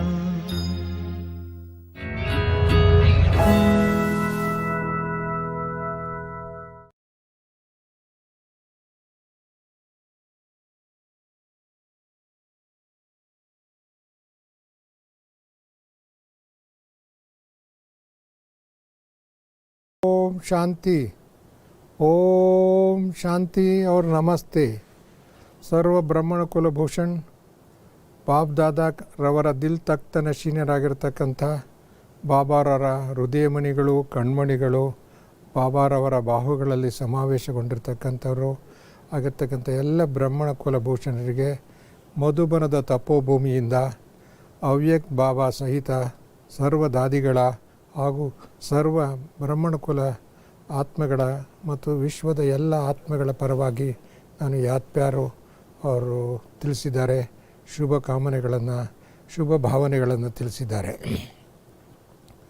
ಈ ಸಮಯ ಬಹಳ ನಾಜೂಕಾದಂಥ ಸಮಯ. ವರ್ತಮಾನ ಸಮಯದಲ್ಲಿ ನಮ್ಮ ಎಲ್ಲರ ಒಂದು ಆಧ್ಯಾತ್ಮಿಕ ಶಿಕ್ಷಣವನ್ನು ಪ್ರಾಪ್ತಿ ಮಾಡಿಕೊಂಡಿರ್ತಕ್ಕಂಥ ಆತ್ಮಗಳಿಗೆ ಪರೀಕ್ಷೆಯ ಸಮಯ. ಒಂದು ಇಡೀ ವಿಶ್ವದಲ್ಲಿ ಸಂಕಟದ ಸಮಯ, ದುಃಖದ ಸಮಯ, ಭಯದ ಸಮಯ ಮತ್ತು ಹಾಗೂ ಪರೀಕ್ಷಾ ಸಮಯ. ಈ ಪರೀಕ್ಷೆ ಏನಪ್ಪ ಅಂತ ಹೇಳ್ತಾಯಿದ್ರೆ, ಭಯಮುಕ್ತರಾಗಲಿಕ್ಕೆ ಪರೀಕ್ಷೆ, ರೋಗಮುಕ್ತರಾಗಲಿಕ್ಕೆ ಪರೀಕ್ಷೆ, ಅವ್ರ ಪಾಪ ಮುಕ್ತರಾಗಲಿಕ್ಕೆ ಪರೀಕ್ಷೆ, ದೇಹಾಭಿಮಾನಗಳ ಚಕ್ರದಲ್ಲಿ ಬಾರಿ ಬಾರಿ ಬರ್ತಕ್ಕಂಥದ್ರಿಂದ ಮುಕ್ತರಾಗಲಿಕ್ಕೆ ಮತ್ತು ಹೊಸ ಯುಗಕ್ಕೆ ಪ್ರಾರಂಭ ಮಾಡಲಿಕ್ಕೆ ಒಂದು ಸ್ವಚ್ಛತೆಯನ್ನು ಕ್ಲೀನ್ ಮಾಡಲಿಕ್ಕೆ ಬೇಕಾಗಿರುವಂಥ ವಿಧಿಯಲ್ಲಿ ಇವತ್ತು ತೊಡಗಿದೆ ಪ್ರಕೃತಿ. ಮತ್ತು ಈ ಪ್ರಕೃತಿಯ ಪರೀಕ್ಷೆಯಿಂದ ನಾವು ಮುಕ್ತರಾಗಬೇಕಾಗಿದೆ. ಪ್ರಕೃತಿ ಜೀತ್, ಮಾಯಾ ಜೀತ್, ವಿಘ್ನ ಜೀತ್ ಆಗಲಿಕ್ಕೆ ಈ ಪರೀಕ್ಷೆ. ಈ ಪರೀಕ್ಷೆಯ ಬಗ್ಗೆ ಸಾಂಕೇತಿಕವಾಗಿ ಬಾಬಾವರು ಅನೇಕ ಸಮಯದಿಂದ, ಅನೇಕ ವರ್ಷಗಳಿಂದ, ಪ್ರಾರಂಭದಿಂದ ಬಾಬಾವರು ನಮಗೆ ಹೇಳ್ತಾ ಬಂದಿದ್ದರು. ಬಚ್ಚೆ, ಅಂಥ ಒಂದು ಸಮಯ ಬರುತ್ತೆ, ನೀವು ಮನೆಯಿಂದ ಹೊರಗಡೆ ಹೋಗಲಿಕ್ಕೆ ಆಗೋದಿಲ್ಲ, ಅಂಥ ಒಂದು ಕಾಲ ಬರುತ್ತೆ ಅಂತ. ಆದರೆ ನಾವ್ಯಾರು ಅದರ ಬಗ್ಗೆ ಇಷ್ಟೊಂದು ತೀವ್ರವಾಗಿ ಬರುತ್ತೆ, ಇಷ್ಟೊಂದು ಬೇಗ ಬರುತ್ತೆ ಅಂತ ಯಾರೂ ತಿಳ್ಕೊಂಡಿರಲಿಲ್ಲ. ಆದರೆ ಈ 3 ತಿಂಗಳ ಒಳಗಡೆ ಈ ಜಗತ್ತಿನಲ್ಲಿ ಆಗ್ತಿರ್ತಕ್ಕಂಥ ನಾಟಕವನ್ನು ನೋಡಿದ್ರೆ, ಪರಿಸ್ಥಿತಿಯನ್ನು ನೋಡಿದ್ರೆ, ಕೊರೋನಾ ವೈರಸ್ಸಿನ ಪ್ರಭಾವವನ್ನು ನೋಡಿದ್ರೆ ಇಡೀ ಮನುಕುಲವೇ ತತ್ತರಿಸ್ತಾ ಇದೆ. ಎಲ್ಲಿ ವಿಜ್ಞಾನದ ಅನೇಕ ಸಾಧನೆಗಳಿದ್ದಾವೆ, ಅಸ್ತ್ರಗಳಿದ್ದಾವೆ, ಶಸ್ತ್ರಗಳಿದ್ದಾವೆ, ನ್ಯೂಕ್ಲಿಯರ್ ಪವರ್ ಇದೆ, ಅನೇಕ ವಿಜ್ಞಾನಿಗಳಿದ್ದಾರೆ. ಎಲ್ಲ ವಿಜ್ಞಾನಿಗಳು ಇವತ್ತು ತಡಮಡಿಸ್ತಾ ಇದ್ದಾರೆ. ಎಲ್ಲ ಪ್ರಕಾರದ ಅಸ್ತ್ರಶಸ್ತ್ರಗಳಿದ್ದರೂ ನಿಶಸ್ತ್ರೀಕರಣ ಆಗ್ತಾ ಇದೆ. ಮತ್ತು ಎಷ್ಟೊಂದು ಯೋಜನೆ ಮಾಡ್ತಕ್ಕಂಥ ಅರ್ಥಶಾಸ್ತ್ರಗಳಿದ್ದರೂ ಅರ್ಥ ವ್ಯರ್ಥವಾಗ್ತಾ ಇದೆ. ಮತ್ತು ಎಷ್ಟೊಂದು ದೊಡ್ಡ ಮೇಧಾವಿಗಳಿದ್ದರೂ ಅವರ ಬುದ್ಧಿಯು ಇವತ್ತು ಏನು ಕೆಲಸ ಮಾಡ್ತಾ ಇಲ್ಲ ಅಂಥ ಪರಿಸ್ಥಿತಿಯಾಗಿದೆ. ಎಂತೆಂಥ ದೊಡ್ಡ ದೊಡ್ಡ ರಾಜಕಾರಣಿಗಳು, ದೊಡ್ಡ ದೊಡ್ಡ ರಾಷ್ಟ್ರಾಧ್ಯಕ್ಷರು, ಪ್ರಧಾನಮಂತ್ರಿಗಳು ಹೀಗೆ ನಮ್ಮ ದೇಶದಲ್ಲಿ, ವಿಶ್ವದ ಎಲ್ಲ ದೇಶಗಳಲ್ಲಿ ನಾವು ಕಾಣ್ತಾ ಇದ್ದೀವಿ, ತಲ್ಲಣಿಸ್ತಾ ಇದೆ. ಇದಕ್ಕೆ ಕಾರಣ ಏನಪ್ಪ ಅಂತಂದರೆ, ಒಂದು ಯುಗ ಪರಿವರ್ತನೆಯ ವೇಳೆ ಸಮೀಪವಾಗ್ತಾ ಇದೆ. ಮತ್ತು ಹೊಸ ರಾಜ್ಯದ ಸ್ಥಾಪನೆಗೆ ಬೇಕಾಗಿರುವಂಥ ತಳಹದಿ ಆಗ್ತಾ ಇದೆ.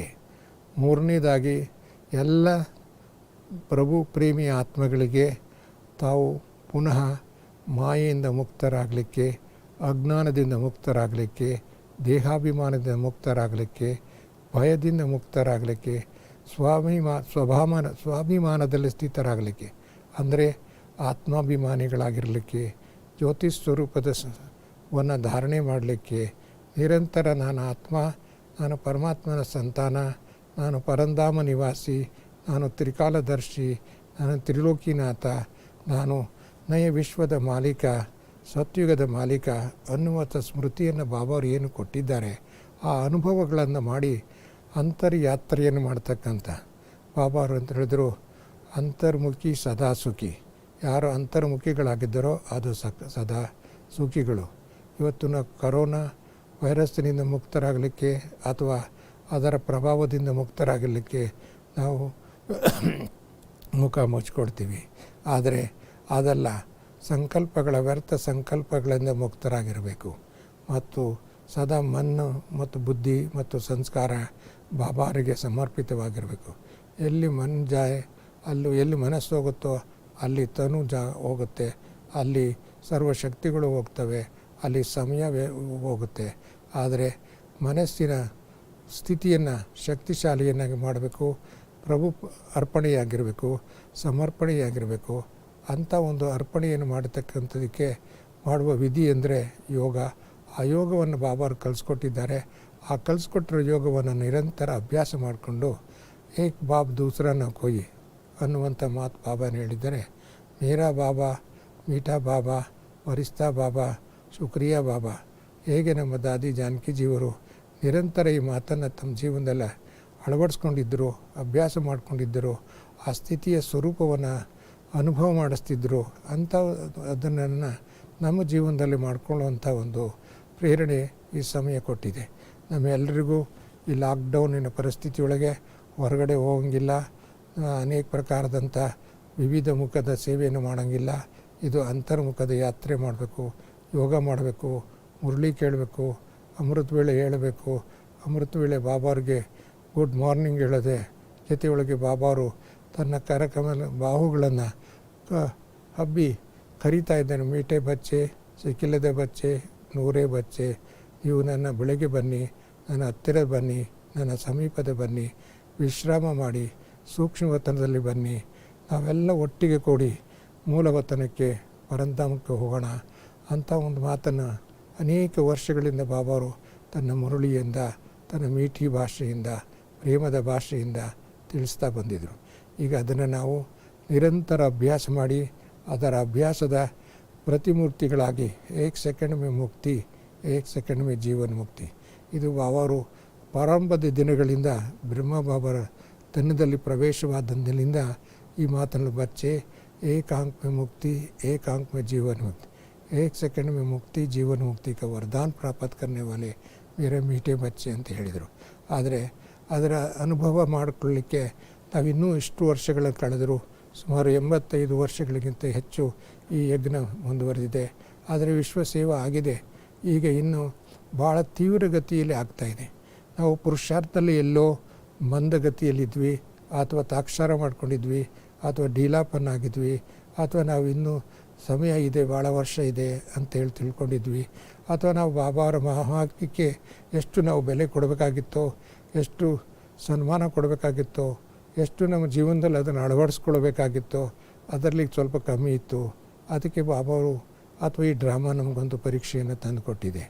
ಅದಕ್ಕೆ ಇವತ್ತು ನಾವು ಮನ್ ಮನಾಭಾವ್ ಮಧ್ಯಾಜಿ ಭಾವ್, 1 ಸೆಕೆಂಡ್ದಲ್ಲಿ ಮುಕ್ತಿ, ಇನ್ನೊಂದು ಸೆಕೆಂಡ್ನಲ್ಲಿ ಜೀವನ ಮುಕ್ತಿ ಅನ್ನುವ ಅನುಭವವನ್ನು ಮಾಡಬೇಕಾದ್ರೆ ನಮಗೆ ನಿರಂತರ ಯೋಗಿಗಳಾಗಬೇಕು.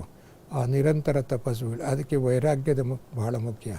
ಇವತ್ತು ನೋಡಿ, ಪ್ರಪಂಚದಲ್ಲಿ ಧನ ಇರೋನು ಒಂದೇ ಸಮಾನ, ಧನ ಇಲ್ಲದೆ ಇರ್ತಕ್ಕ, ಹಣ ಇರೋನು ಹಣ ಇಲ್ಲದೆ ಇರೋನು, ಆಸ್ತಿ ಇರೋರು ಆಸ್ತಿ ಇಲ್ಲದೆ ಇರೋರು, ಅಥವಾ ದೊಡ್ಡ ಅಂತಸ್ತಲ್ಲಿರೋರು ಅಂತಸ್ತದಲ್ಲಿ ಇಲ್ಲದೆ ಇರೋವಂಥವ್ರು, ಅಧಿಕಾರ, ಆಸ್ತಿ, ಸಂಪತ್ತು, ವೈಭವ ಅಥವಾ ಡಿಗ್ರಿ ಅಥವಾ ಇವೆಲ್ಲವೂ ಏನಾಗ್ತಾಯಿದೆ, ಒಂದು ಕರೋನಾ ಅದೃಶ್ಯವಾದಂಥ ಒಂದು ಬಿಮಾರಿ, ಅದನ್ನು ಕಾಣಿಕೆ ಕಾಣೋದಿಲ್ಲ, ಕೈಯಲ್ಲಿ ಇಟ್ಕೊಳ್ಳೋಕ್ಕಾಗಲ್ಲ, ಅಥವಾ ಅದನ್ನು ಸರೆಂಡರ್ ಮಾಡ್ಸೋಕ್ಕಾಗ್ತಾಯಿಲ್ಲ, ಅಥವಾ ಸೆರೆಮನೆಗೆ ಹಾಕ್ಲಿಕ್ಕೆ ಸಾಧ್ಯವಿಲ್ಲ. ಆದರೆ ಎಲ್ಲ ಮನುಷ್ಯನಂತೂ ಮಶಾಣಕ್ಕಂತೂ ಆಗ್ತಾಯಿದೆ.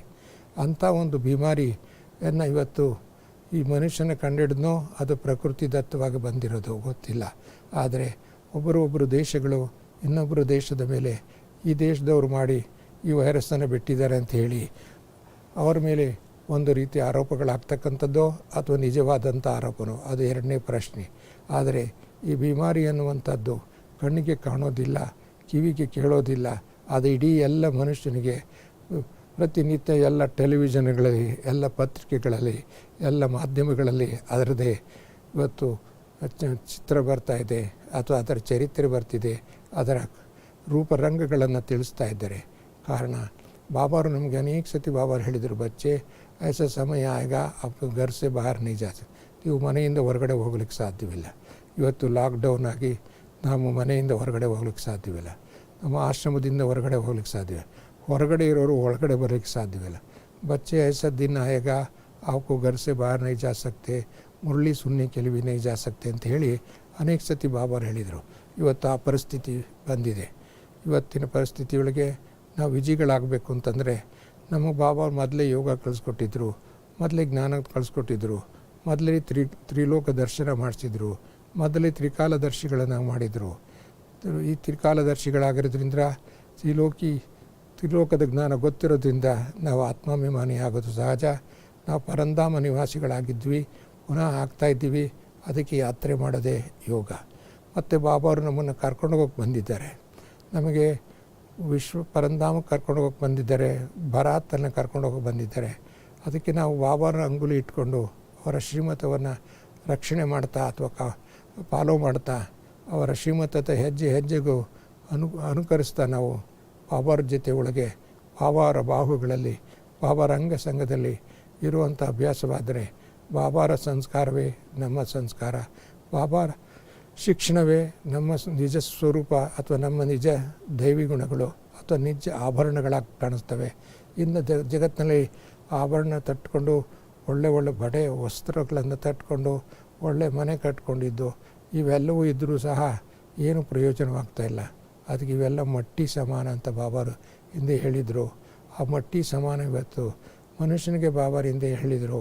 ಅಥವಾ ಒಂದು ಡ್ರಾಮಾದಲ್ಲಿ ನಮಗೆ ಗೊತ್ತಾಯಿತು, ಶವ ಸಂಸ್ಕಾರ ಮಾಡಲಿಕ್ಕೂ ತಮ್ಮ ಸಂಬಂಧಿಗಳು ಸಹ ಹತ್ತಿರ ಬರಲಿಕ್ಕಾಗದೇ ಇರೋವಂಥ ಪರಿಸ್ಥಿತಿ ನಾವು ನಮ್ಮ ಜೀವನದ ಇತಿಹಾಸದಲ್ಲಿ, ಈ ಶತಮಾನದ ಇತಿಹಾಸದಲ್ಲಿ, ಈ 100 ವರ್ಷಗಳ ಇತಿಹಾಸದಲ್ಲಿ ನಾವೆಂದೂ ಕಂಡಿರಲಿಲ್ಲ, ಕೇಳಿರಲಿಲ್ಲ, ನೋಡಿರಲಿಲ್ಲ, ಅಥವಾ ಪುಸ್ತಕಗಳಲ್ಲಿ ಎಲ್ಲಿ ಉಲ್ಲೇಖನವಾಗೂ ಬರೆದಿರಲಿಲ್ಲ. ಅಂಥ ಒಂದು ವಾತಾವರಣ, ನವೀನ ವಾತಾವರಣ ಮತ್ತು ನಾವು ನೋಡ್ತಾ ಇದ್ದೀವಿ. ಆದ್ದರಿಂದ ಪ್ರತಿ ಬ್ರಾಹ್ಮಣ ಮಕ್ಕಳಿಗೂ ಜಾಗೃತಿಯನ್ನು ತಂದಿದ್ದಾರೆ, ಅಂತರ್ಮುಖದಿಂದ ಪಾಠ ಕಲಿಸ್ಕೊಟ್ಟಿದ್ದಾರೆ, ಪರಂಧಾಮದ ಯಾತ್ರೆ ಮಾಡೋ ಪಾಠ ಕಲಿಸಿದ್ದಾರೆ, ಯುಗ ಪರಿವರ್ತನೆಗೆ ನಾಂದಿಯಾಗಲಿಕ್ಕೆ ಪಾಠ ಕಲಿಸಿದ್ದಾರೆ. ಅಥವಾ ಈ ಸಮಯ ಅನ್ನುವಂಥದ್ದು ನಮಗೆ ಶಿಕ್ಷಣವನ್ನು ಕೊಡಲಿಕ್ಕೆ ಬಂದಿದೆ.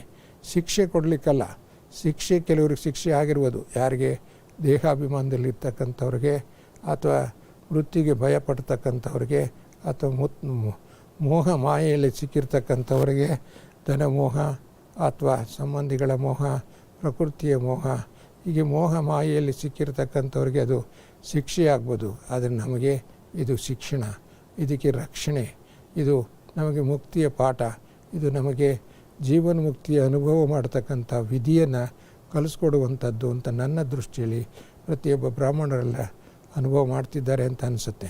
ಆದ್ದರಿಂದ ಪ್ರತಿಯೊಬ್ಬ ಬ್ರಾಹ್ಮಣರು ಸಹ ಈಗ ಸಿಕ್ಕಿರುವಂಥದ್ದು, ನಾವು ಬಹಳಷ್ಟು ಸೇವಾ ದೃಷ್ಟಿಯಿಂದ ಬೇರೆ ಬೇರೆ ದೃಷ್ಟಿಕೋನದಿಂದ ಬಹಿರ್ಮುಖಿಗಳು ಜಾಸ್ತಿ ಆಗಿದ್ವಿ, ಅಂತರ್ಮುಖಿಗಳಾಗಿರಲಿಲ್ಲ. ಈಗ ಬಾಬಾರು ಹೇಳಿದಾಗೆ ಅಂತರ್ಮುಖಿ ಸದಾ ಸುಖಿ ಅಂತ ಹೇಳಿದ್ಮೇಲೆ ನಾವು ಇದು ಅಂತರ್ಮುಖದ ಯಾತ್ರೆಯನ್ನು ಮಾಡಲಿಕ್ಕೆ ಒಂದು ಸದಾವಕಾಶ, ಶುಭ ಅವಕಾಶ, ಶ್ರೇಷ್ಠ ಸಮಯ ಸಿಕ್ಕಿದೆ. ಇಂಥ ಸಮಯವನ್ನು ಉಪಯೋಗಿಸ್ಕೊಂಡು ವೈರಾಗ್ಯ ಸರ್ವಸ್ವ ತ್ಯಾಗಿ, ಎಲ್ಲಿ ತ್ಯಾಗ ಇದೆಯೋ ಅಲ್ಲಿ ಯೋಗ ಇರುತ್ತೆ, ಎಲ್ಲಿ ತ್ಯಾಗ ಇರುತ್ತೋ ಅಲ್ಲಿ ಭಾಗ್ಯದ ಅನುಭವ ಆಗುತ್ತೆ, ಎಲ್ಲಿ ತ್ಯಾಗ ಇರುತ್ತೋ ಅಲ್ಲಿ ಸೇವಾ ಸಮೀಪಕ್ಕೆ ಸಹಜವಾಗಿ ಬರುತ್ತೆ. ನನಗಿವತ್ತು ಒಂದು ಉದಾಹರಣೆಯನ್ನು ಹೇಳೋದಾದರೆ, ಇವತ್ತಿನ ದಿವಸ ನಾವು ಉಪರಾಷ್ಟ್ರಪತಿ ಭವನದಿಂದ ಒಂದು ಫೋನ್ ಬಂದಿತ್ತು. ಈಗ ನಿಮ್ಮ ದಾದಿ ಜಾನಕೀಜಿಯವರು ಅವ್ಯಕ್ತವಾದ ನಂತರ ಯಾರು ನಿಮ್ಮ ದಾದಿಗಳು ನಡೆಸ್ತಿದ್ದಾರೆ ಈ ಸಂಸ್ಥೆ ಅಂತ. ಆಗ ನಾನು ಹೃದಯ ಮೋಹಿನಿ ದಾದೀಜಿಯವರ ಪರಿಚಯ ಮಾಡಿಕೊಟ್ಟೆ. ಹಾಗೆ ರತನ್ಮೋಹಿನಿ ದಾದಿಯವರ ಬಗ್ಗೆ ತಿಳಿಸಿದೆ. ಹಾಗೆ ಹೃದಯ ಮೋಹಿನಿ ದಾದಿಯವರು ಇಲ್ಲಿ ಮೌಂಟ್ ಅಬೂನೆಲ್ಲ ಬಾಂಬೆಯಲ್ಲಿದ್ದಾರೆ ತಮ್ಮ ಆರೋಗ್ಯದ ಕುರಿತು ಕಾರಣದಿಂದ. ಆಗ ರತನ್ಮೋಹಿನಿ ದಾದಿಯವರಿದ್ದಾರೆ ಅಂತ ಹೇಳಿದೆ. ಹಾಗಾದರೆ ಇನ್ನು ಅರ್ಧ ಗಂಟೆ ಒಳಗೆ ಅವರು ತಿಳಿಸಿ ನಾನು ಫೋನ್ ಮಾಡ್ತೀನಿ, ಅವ್ರ ಜೊತೆಲಿ ಮಾತಾಡ್ತೀನಿ ಅನ್ನುವಂಥ ಒಂದು ಶುಭ ಸಮಾಚಾರಗಳನ್ನು ಉಪರಾಷ್ಟ್ರಪತಿ ಭವನದಿಂದ ತಿಳಿಸಿದ್ರು. ಆಮೇಲೆ ನಾವು ಅರ್ಧ ಗಂಟೆ ಆದಮೇಲೆ 11:15 ಗಂಟೆಗೆ ನಾನು ದಾದಿಯವ್ರ ಹತ್ರ ಹೋಗಿ ಅವ್ರ ಫೋನ್ ಬಂತು, ಮಾತಾಡಿಸ್ದೆ. ಸುಮಾರು ಒಂದು 5-6 ನಿಮಿಷಗಳ ಕಾಲ ಮಾತಾಡಿದ್ವಿ. ಅಂದರೆ ಈ ಮಾತು ಯಾಕೆ ಹೇಳ್ತಿದ್ದೀನಿ ಅಂದರೆ, ಅವರ ಆರೋಗ್ಯ ಬಗ್ಗೆ ಕೇಳಿದ್ರು, ಮತ್ತು ಸೇವೆ ಬಗ್ಗೆ ಕೇಳಿದ್ರು, ಮತ್ತು ರಕ್ಷಣೆಯ ಬಗ್ಗೆ ಕೇಳಿದ್ರು. ಎಲ್ಲ ನಿಮ್ಮ ಸೇವಾ ಸೆಂಟ್ರ್ಗಳು ಹೇಗೆ ನಡೀತಾ ಇದೆ ಅಂತ ಕೇಳಿದ್ರು. ನಾನು 6 ತಿಂಗಳ ಹಿಂದೆ ಇಲ್ಲಿಗೆ ಬಂದು ಹೋಗಿದ್ದೆ ಅಂತ ಹೇಳಿದ್ರು. ಹೀಗೆ ಅವರು ತಮ್ಮ ಅನಿಸಿಕೆಗಳನ್ನು ಹಂಚಿಕೊಂಡ್ರು. ದಾದಿಯವರು ತುಂಬ ಒಳ್ಳೆಯ ಮಾತನ್ನು ಹೇಳಿ, ನಾವು ಎಲ್ಲವೂ ಯೋಗಯುಕ್ತರಾಗಿದ್ದೇವೆ, ಶುಭ ಭಾವನೆ ಯುಕ್ತರಾಗಿದ್ದೇವೆ, ಎಲ್ಲ ಸೆಂಟ್ರ್ಗಳಿಗೆ ಯೋಗ ಮಾಡಲಿಕ್ಕೆ ಮತ್ತು ಸರ್ಕಾರದ ಎಲ್ಲ ನಿಯಮಗಳನ್ನು ಅನುಸರಿಸಲಿಕ್ಕೆ ಹೇಳಿದ್ದೀವಿ. ಮತ್ತು ಲಾಕ್ಡೌನ್ ಆಗಿರೋದ್ರಿಂದ ಯಾರೂ ಸೆಂಟ್ರಿಗೆ ಬರೋದಿಲ್ಲ. ಆದರೆ ಎಲ್ಲ ಸೆಂಟ್ರ್ಗಳಲ್ಲೂ ಜ್ಯೋತಿ ಬೆಳಗ್ತಾ ಇದೆ, ಯೋಗ ಬೆಳಗ್ತಾ ಇದೆ, ಶಾಂತಿಯ ಕಂಪನಗಳನ್ನು ಬೆಳೆಸ್ತಾ ಇದ್ದೀವಿ ಅಂತ ಮಾತು ಹೇಳಿದರು. ಭಾಳ ಅವರು ಸಂತೋಷ ಆಯಿತು, ಖುಷಿ ಆಯಿತು. ಹೀಗೆ ಬಾಬಾರು ನೋಡಿ ಕುಳಿತಲ್ಲೇ ಸೇವೆ ಆಗ್ತಾಯಿದೆ. ಇಷ್ಟಲ್ಲದೆ ನಿಮಗೆ ಗೊತ್ತಿರಬೇಕು, ಈಗ ನಮಗೆ ಈ ಒಂದು ಲಾಕ್ಡೌನ್ ಪರಿಸ್ಥಿತಿಯೊಳಗೆ ನಮ್ಮಲ್ಲಿ ಅನೇಕ ಜನ ಅಕ್ಕಂದಿರು ಅಣ್ಣಂದಿರು ಇಲ್ಲಿದ್ದರು. ಸುಮಾರು ಮಹಾರಾಷ್ಟ್ರದಿಂದ 2,000ಕ್ಕೂ ಹೆಚ್ಚಿನ ಜನರಿಲ್ಲಿದ್ದರು. ಮತ್ತು ಆಂಧ್ರ ಪ್ರದೇಶದ ಸುಮಾರು 1,000 ಜನರು ತೆಲಂಗಾಣ ಮತ್ತು ಆಂಧ್ರ ಪ್ರದೇಶ ಇಲ್ಲಿ ಉಳಿತಿದ್ರು. ಆದರೆ ಮಹಾರಾಷ್ಟ್ರದವರು ಲಾಕ್ಡೌನ್ ಸೆಕೆಂಡ್ ಅಂತಿಮ ಘಟ್ಟದಲ್ಲೇನೇ ಅವರಿಗೆ ಬಸ್ಸುಗಳ ಮುಖಾಂತರ ಕಳಿಸ್ಕೊಟ್ವಿ, ಅವರ ಸ್ಥಾನಕ್ಕೆ ಹೋದರು. ಆಂಧ್ರ ಪ್ರದೇಶ ವೈಜಾಗು ಭಾಳ ದೂರವಿದ್ದ ಕಾರಣದಿಂದ ಅವ್ರನ್ನ ಕಳಿಸೋಕ್ಕಾಗ್ತಿರಲಿಲ್ಲ. ಅದಕ್ಕೋಸ್ಕರ ನಾವು ಭಾರತ ಸರ್ಕಾರನ, ವಿಶೇಷವಾಗಿ ರೈಲ್ವೆ ಮಂತ್ರಾಲಯವನ್ನು, ಹೋಮ್ ಮಿನಿಸ್ಟರ್ ಅಮಿತ್ ಶಾ ಅವರನ್ನು ಅನುರೋಧಿಸಿದ್ವಿ, ರಿಕ್ವೆಸ್ಟ್ ಮಾಡಿದ್ವಿ. JP ನಡ್ಡಾ ಭಾರತೀಯ ಜನತಾ ಪಕ್ಷದ ಅಧ್ಯಕ್ಷನು ರಿಕ್ವೆಸ್ಟ್ ಮಾಡಿದ್ವಿ, ಮತ್ತು ರಾಜಸ್ಥಾನದ ಮುಖ್ಯಮಂತ್ರಿಗಳನ್ನು ರಿಕ್ವೆಸ್ಟ್ ಮಾಡಿದ್ವಿ. ಅವರೆಲ್ಲರೂ ನಮ್ಮ ಮಾತನ್ನು ಪರಿಗಣಿಸಿ ನಮಗೆ ಒಂದು ಸ್ಪೆಷಲ್ ಟ್ರೈನಾಗಿ ಹಾಕ್ಕೊಟ್ರು. ಇದರ ಕಾರಣದಿಂದ ಅನೇಕ ಆಫೀಸರ್ಸ್ಗಳಿಂದ ಸಂಪರ್ಕ ಬಂತು. ಹೋಮ್ ಮಿನಿಸ್ಟರ್ ಪರ್ಸನಲ್ ಸೆಕ್ರೆಟರಿ ಸುಮಾರು ಒಂದು 10 ಸತಿ ನನ್ನ ಹತ್ರ ಮಾತಾಡಿರ್ಬೋದು. ಆಮೇಲೆ JP ನಡ್ಡಾ ಅವರು ಅನೇಕ ಸತಿ ಮಾತಾಡಿದ್ದಾರೆ. ಆಮೇಲೆ minister of home affairs MOS G. Krishna Reddy ಅವರು ಅನೇಕ ಸತಿ ಮಾತಾಡಿದ್ರಿ, ಪತ್ರ ವ್ಯವಹಾರ ಮಾಡಿದ್ವಿ. ಹಾಗೆ ರೈಲ್ವೆ ಮಿನಿಸ್ಟರು ಮತ್ತು ರಾಜ್ಯ ಸರ್ಕಾರದ ಅನೇಕ ಅಧಿಕಾರಿಗಳು, ಅವರು ಅಡಿಷನಲ್ ಚೀಫ್ ಸೆಕ್ರೆಟರಿ ಆಗಿರ್ಬೋದು, ಅನೇಕ ಸೆಕ್ರೆಟರಿ ಆಗಿರ್ಬೋದು, ಎಲೆಕ್ಟ್ರಿಕಲ್ ಡಿಪಾರ್ಟ್ಮೆಂಟಿನ ಸೆಕ್ರೆಟರಿ ಆಗಿರ್ಬೋದು, ಸೈನ್ಸ್ ಆ್ಯಂಡ್ ಟೆಕ್ನಾಲಜಿ ಸೆಕ್ರೆಟರಿ ಆಗಿರ್ಬೋದು, ಈಗ ಅನೇಕ ಮತ್ತು ನಮ್ಮ ಜಿಲ್ಲಾಧ್ಯಕ್ಷರ, ಜಿಲ್ಲಾ ಕಲೆಕ್ಟರು, SDM ಆದಿ ಇವರೆಲ್ಲರ ಸಂಪರ್ಕದಲ್ಲಿ ಅತಿ ಸಮೀಪದಲ್ಲಿ ಬಂದು ನಾವು ಅವ್ರಿಗೊಂದು ಹೊಸ ಟ್ರೈನನ್ನು ಹಾಕಿ ಮೊನ್ನೆ ತಾನೇ ಅವ್ರು ಹೋಗಿ ಇವತ್ತೆಲ್ಲರೂ ಸಹ ತಲುಪಿದ್ದಾರೆ. ಅಂದರೆ ಯಾಕಪ್ಪ ಈ ಮಾತು ಹೇಳ್ತಾ ಇದ್ದೀನಿ ಅಂದರೆ, ನಿಮ್ಮ ಇದ್ದ ಕಡೆ ಸೇವೆ ಆಗ್ತಾಯಿದೆ, ಕುಳಿತ ಕಡೆ ಸೇವೆ ಆಗ್ತಾಯಿದೆ, ನಿಂತ ಕಡೆ ಸೇವೆ ಆಗ್ತಿದೆ, ಅವರ ಮಲಗಿದ ಕಡೆ ಸೇವೆ ಆಗ್ತದೆ. ನಿಮ್ಮ ಪ್ರತಿಯೊಂದು ಸಂಸ್ಕಾರ ಸೇವೆ ಮಾಡಿಸುತ್ತೆ ಬಾಬಾರು. ನಿಮ್ಮ ಸಮಯವನ್ನು ವ್ಯರ್ಥ ಮಾಡಿಸೋದಿಲ್ಲ, ನಿಮ್ಮ ಸಂಕಲ್ಪಗಳನ್ನು ವ್ಯರ್ಥ ಮಾಡ್ಕೊಂಡು. ಆದರೆ ನಾವು ಶುದ್ಧ ಸಂಕಲ್ಪಗಳ ಪ್ರತಿಮೂರ್ತಿಗಳಾಗಿ, ಯೋಗ ಮೂರ್ತಿಗಳಾಗಿ, ಜ್ಞಾನ ಮೂರ್ತಿಗಳಾಗಿ ಸೇವಾ ಬದ್ಧರಾಗಿದ್ದರೆ ಆಟೋಮೆಟಿಕಲಿ ಬಾಬಾರು ಸೇವೆ ಮಾಡ್ತಾರೆ. ನನಗೆ ಆಶ್ಚರ್ಯ ಆಯಿತು. ಇವತ್ತು ಉಪರಾಷ್ಟ್ರಪತಿ ಆಫೀಸಿಂದ ಫೋನ್ ಬಂದ ತಕ್ಷಣ ದಾದಿಯವ್ರ ಹತ್ರ ಹೋಗಿ ಹೇಳಿದೆ. ದಾದಿಯವರು ಮಲಗಿದ್ದವರು ಎದ್ದು ಅವ್ರ ಜೊತೆ ಒಳಗೆ ಮಾತಾಡಿ ಒಳ್ಳೆಯ ಶುಭ ಸಮಾಚಾರಗಳನ್ನು ಹಂಚಿಕೊಂಡರು. ಯಾಕೆ ಮಾತು ಹೇಳ್ತೀನಿ ಅಂದರೆ, ಎಲ್ಲಿ ಯೋಗ ಇದೆಯೋ ಅಲ್ಲಿ ಆಟೋಮೆಟಿಕಲಿ ಸೇವೆ. ನಾನು ಕಂಡಾಗೆ ನಿಮಗೆ ಗೊತ್ತಿದೆ, ಜಾನಕಿ ದಾದಿಯವರು ಎಷ್ಟು ತಪಸ್ಸು ಮಾಡ್ತಿದ್ರು. ಯಾವಾಗಲೂ ಅವರು ಮೇರಾ ಬಾಬಾ, ಮೀಠಾ ಬಾಬಾ, ಪ್ಯಾರಾ ಬಾಬಾ, ಪರಿಸ್ತಾ ಬಾಬಾ, ಶುಕ್ರಿಯಾ ಬಾಬಾ ಅಂತ ಹೇಳ್ತಿದ್ರು. ಅವರ ಎಲ್ಲಿ ನಡೆದರೂ ಅಲ್ಲಿ ಬಾಬಾ ಹೋಗ್ತಿದ್ರು. ಅವರು ಬಾಬಾರ ಜೊತೆಯೊಳಗೆ ಬಾಬಾರು ಹೋಗ್ತಿದ್ರು, ಬಾಬಾರ ಜೊತೆಯೊಳಗೆ ಬಾಬಾ ನಡೀತಿದ್ದರು. ಬಾಬಾರ ದೃಷ್ಟಿಯೊಳಗೆ ಅವರ ದೃಷ್ಟಿ ಇತ್ತು. ಅದರಿಂದ ಅವ್ರು ಎಲ್ಲಿಗೆ ಬಂದರೂ ಅಲ್ಲಿ ಸೇವೆ ಆಟೋಮೆಟಿಕಲಿ ವಿಹಂಗಮ ಸೇವೆ ಆಗ್ತಾಯಿತ್ತು. ನಿಮಗೆ ಗೊತ್ತಿದ್ದಾಗೆ ಜನವರಿಯಲ್ಲಿ ದಾದಿಯವರು ಸುಮಾರು 5 ದಿವಸಗಳ ಕಾಲ ಬೆಂಗಳೂರಿಗೆ ಬಂದಿದ್ದರು. ಆ 5 ದಿನಗಳಲ್ಲಿ ಅವರು ಅಮೋಘವಾದಂಥ ಸೇವೆ ಮಾಡಿದರು. ಮುಖ್ಯಮಂತ್ರಿಗಳು ಶಕ್ತಿ ಸಿಕ್ತು, ಅವರು ಅನೇಕ ಪರಿಸ್ಥಿತಿಗಳಿಂದ ದೂರವಾಗಿ ಇವತ್ತು ಸ್ಥಿರವಾದಂಥ ಮುಖ್ಯಮಂತ್ರಿಗಳಾಗಿದ್ದಾರೆ. 1 ನಿಮಿಷ ನೀರು ಕುಡಿತೀನಿ. ರಾಮದೇವ್ ಬಾಬಾ ಬಂದರು, ಅನೇಕ ಸಂತ ಮಹಾತ್ಮರು ಬಂದರು. ರಾಮದೇವ್ ಬಾಬಾ ಅವರು ಈ ಸಂಸ್ಥೆಯನ್ನು ದಾದಿ ಜಾನಕಿಯವರ ಬಗ್ಗೆ ಅನೇಕ ಮಹಾವಾಕ್ಯಗಳನ್ನು ತಿಳಿಸಿ ಈ ಸಂಸ್ಥೆಯ ಕೀರ್ತಿಯನ್ನು ಬೆಳೆಸಿದರು. ಯಾಕೆ ಈ ಮಾತು ಹೇಳ್ತೀನಿ ಅಂದರೆ, ಎಲ್ಲಿ ಯೋಗ ಇರುತ್ತೋ, ಎಲ್ಲಿ ತ್ಯಾಗ ಇರುತ್ತೋ, ಎಲ್ಲಿ ತಪಸ್ಸು ಇರುತ್ತೋ ಅಲ್ಲಿ ಸೇವೆ ನಿಮ್ಮ ಹತ್ತಿರ ಬಂದ್ಬಿಡುತ್ತೆ ಆಟೋಮೆಟಿಕಲಿ. ಅನೇಕ ಜನಗಳಿಗೆ ಪ್ರೇರಣೆ ಸಿಕ್ಕುತ್ತೆ, ಸೇವಾ ಮನೋಭಾವನ ಆಟೋಮೆಟಿಕಲಿ ಬೆಳುತ್ತೆ. ಅಲ್ಲಿ ಧನ ಸಿಕ್ಕತ್ತೆ, ಜನ ಸಿಕ್ಕತ್ತೆ, ಕೀರ್ತಿ ಸಿಕ್ಕತ್ತೆ. ಮತ್ತು ಬಾಬಾ ಹೇಳಿದಂಗೆ ಸ್ವರಾಜ್ಯದ ಮಾಲೀಕರು, ಸ್ವರಾಜ್ಯದ ಅಧಿಕಾರಿಗಳು, ವಿಶ್ವ ರಾಜ್ಯದ ಅಧಿಕಾರಿಗಳು ಮತ್ತು ಬ್ರಾಹ್ಮಣ ಕುಲ ಭೂಷಣರ ದಿಲ್ ತಕ್ತ ನಶೀನರಾಗ್ತೀವಿ ಅನ್ನೋ ಮಾತನ್ನು ಬಾಬಾರು ಏನು ಹೇಳಿದರೆ ಅವುಗಳನ್ನು ನಾವು ಸಾಕಾರದಲ್ಲಿ ನಿಜವಾಗಿ ಕಂಡಿದ್ವಿ. ಅದರಿಂದ ಅಸಂಭವವು ಸಂಭವ ಆದಂಥ ನಾವು ಪರಿಸ್ಥಿತಿಗಳನ್ನು ನಾವು ನೋಡಿದ್ವಿ, ಅದಕ್ಕೆ ನಾವು ನಿಮಿತ್ತವಾದ್ವಿ. ಅದೇ ರೀತಿ ನಿಮಗೆ ಗೊತ್ತಿದ್ದಂಗೆ ನಿಮಗೆಲ್ಲರ ಭವನಗಳನ್ನು ಉದ್ಘಾಟನೆ ಮಾಡಿದ್ರು ಯೋಗ ಭವನದ ದಾದಿ ಹೃದಯ ಮೌನಿ ದಾದಿಯವರು. ಅವರು ಇದು ಕಡೆ ಉತ್ತೇಜನ ಮಾಡೋದು. ಅವತ್ತು ಆದಂಥ ಸೇವಾ ಎಷ್ಟೊಂದು ಅವರ ತಪಸ್ಸಿನ ಬಲ, ಅವರ ಸಂಕಲ್ಪನ ಬಲ, ಅವರ ಹಸ್ತಬಲ, ಅವರ ದೃಷ್ಟಿ ಬಲ ನಮಗೆಲ್ಲ ಎಷ್ಟೊಂದು ಪ್ರೇರಣೆ. ಯಾಕೆ ಮಾತು ಹೇಳ್ತಾ ಇದ್ದೀನಿ ಅಂತಂದರೆ, ನಾವು ಇವತ್ತು ಅವರ ವಂಶಜರಾಗಿದ್ದೀವಿ, ಅವರ ಕುಲಸ್ಥರಾಗಿದ್ದೀವಿ, ಅವರ ರಾಜ್ಯದ ಅಲ್ಲಿ ಬರ್ತಕ್ಕಂಥವರಾಗಿದ್ದೀವಿ. ಅಥವಾ ಅವರು ನಮಗಿನ್ನೂ ಹೆಚ್ಚಿನ ಒಂದು ಶಕ್ತಿಯನ್ನು ಬಾಬಾ ಅವರು ವರದಾನಗಳನ್ನು ದಾದಿಗಳ ಮುಖಾಂತರ ಕೊಟ್ಟಿದ್ದಾರೆ. ಅದನ್ನು ಅವ್ರು ಹೇಗೆ ತ್ಯಾಗ ಮಾಡಿದ್ರೋ, ತಪಸ್ಸು ಮಾಡಿದ್ರೋ, ಸೇವಾ ಮಾಡಿದ್ರೋ, ಬಾಬಾರ ಸಮೀಪದಲ್ಲಿ ಬಂದರೋ, ಬಾಬಾ ಸಮಾನರಾದರೋ, ಸಮಯದ ಮೊದಲೇ ಎಚ್ಚರಿಕೆಗೊಂಡು ಅವರು ಅಶರೀರಿಗಳಾಗ್ತಕ್ಕಂಥ ವಿಧಿಯಲ್ಲಿ ಅನೇಕ ದಾದಿಗಳು ಬಂದರು. ಅದೇ ರೀತಿ ನನ್ನ ಜೀವನದ ಅನುಭವದಲ್ಲಿ ದಾದಿ ಹೃದಯ ಪುಷ್ಪ ದಾದಿಯವರ ನಾನು ಭಾಳ ಅತಿ ಸಮೀಪದ ಮಗುವಾಗಿದ್ದೆ. ಅವರ ದೃಷ್ಟಿಯಲ್ಲಿ ಸೃಷ್ಟಿಯಾದ ಬಾಬಾ ಹೇಳ್ತಾರೆ ಅನೇಕ ಸತಿ, ಬಚ್ಚೆ ದೃಷ್ಟಿ ಸೆ ಸೃಷ್ಟಿ, ಸಂಕಲ್ಪ ಸೃಷ್ಟಿ, ಸಂಕಲ್ಪದ ಸೃಷ್ಟಿ. ಈ ಎರಡರ ಅನುಭವವನ್ನು ನಾನು ಜೀವನದಲ್ಲಿ ಅಂದಿಗೆ ಸುಮಾರು 50 ವರ್ಷಗಳ ಹಿಂದೆ ದಾದಿಯವರ ಮಸ್ತಕದಲ್ಲಿ ಕಂಡಂಥ ಬೆಳಕನ್ನು, ಅವರ ಆತ್ಮದಲ್ಲಿ ಕಳೆದಂಥ ತೇಜಸ್ಸನ್ನು, ಅವರ ದೃಷ್ಟಿಯಲ್ಲಿ ಕಂಡಂಥ ಪವಿತ್ರತೆಯನ್ನು, ಅವರ ಚೇಹರೆಯಲ್ಲಿದ್ದಂಥ ಖುಷಿಯನ್ನು ನೋಡಿ ಈ ಜ್ಞಾನಕ್ಕೆ ಆಕರ್ಷಣವಾಗ ಬಲೆ. ನಾನು ಅನೇಕ ಸಾಧು ಸಂತ ಮಹಾತ್ಮರ ಸಂಘದಲ್ಲಿ ಬೆಳೆದವನು, ಅವರ ಸಂಸ್ಕಾರದಲ್ಲಿ ಬೆಳೆದವನು, ಅವರ ಶಿಕ್ಷಣದಲ್ಲಿ ಬೆಳೆದವನು, ಅವರ ಪರಿಸರದಲ್ಲಿ ಬೆಳೆದಂಥವನು.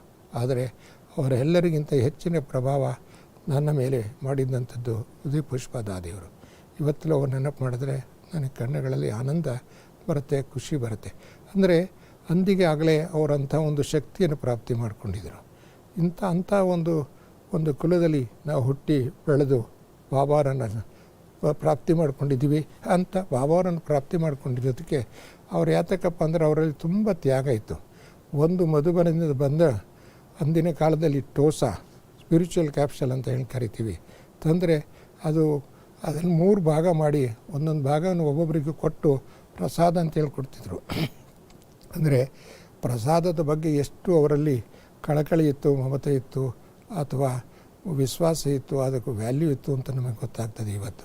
ಅಷ್ಟೇ ಅಲ್ಲದೆ ಒಂದು ದಿವಸ ನಾವೇನಾದರೂ ಮುರಳಿಯನ್ನು ತಪ್ಪಿಸಿದ್ರೆ ಇನ್ಕೋ ಭೋಜನ नहीं दो, इनको नाश्ता नहीं खिलाओ, जब तक बाबा का मुरली नहीं पड़े तब तक इनको नाश्ता नहीं कराओ ಅಂತ ಹೇಳಿದೆ.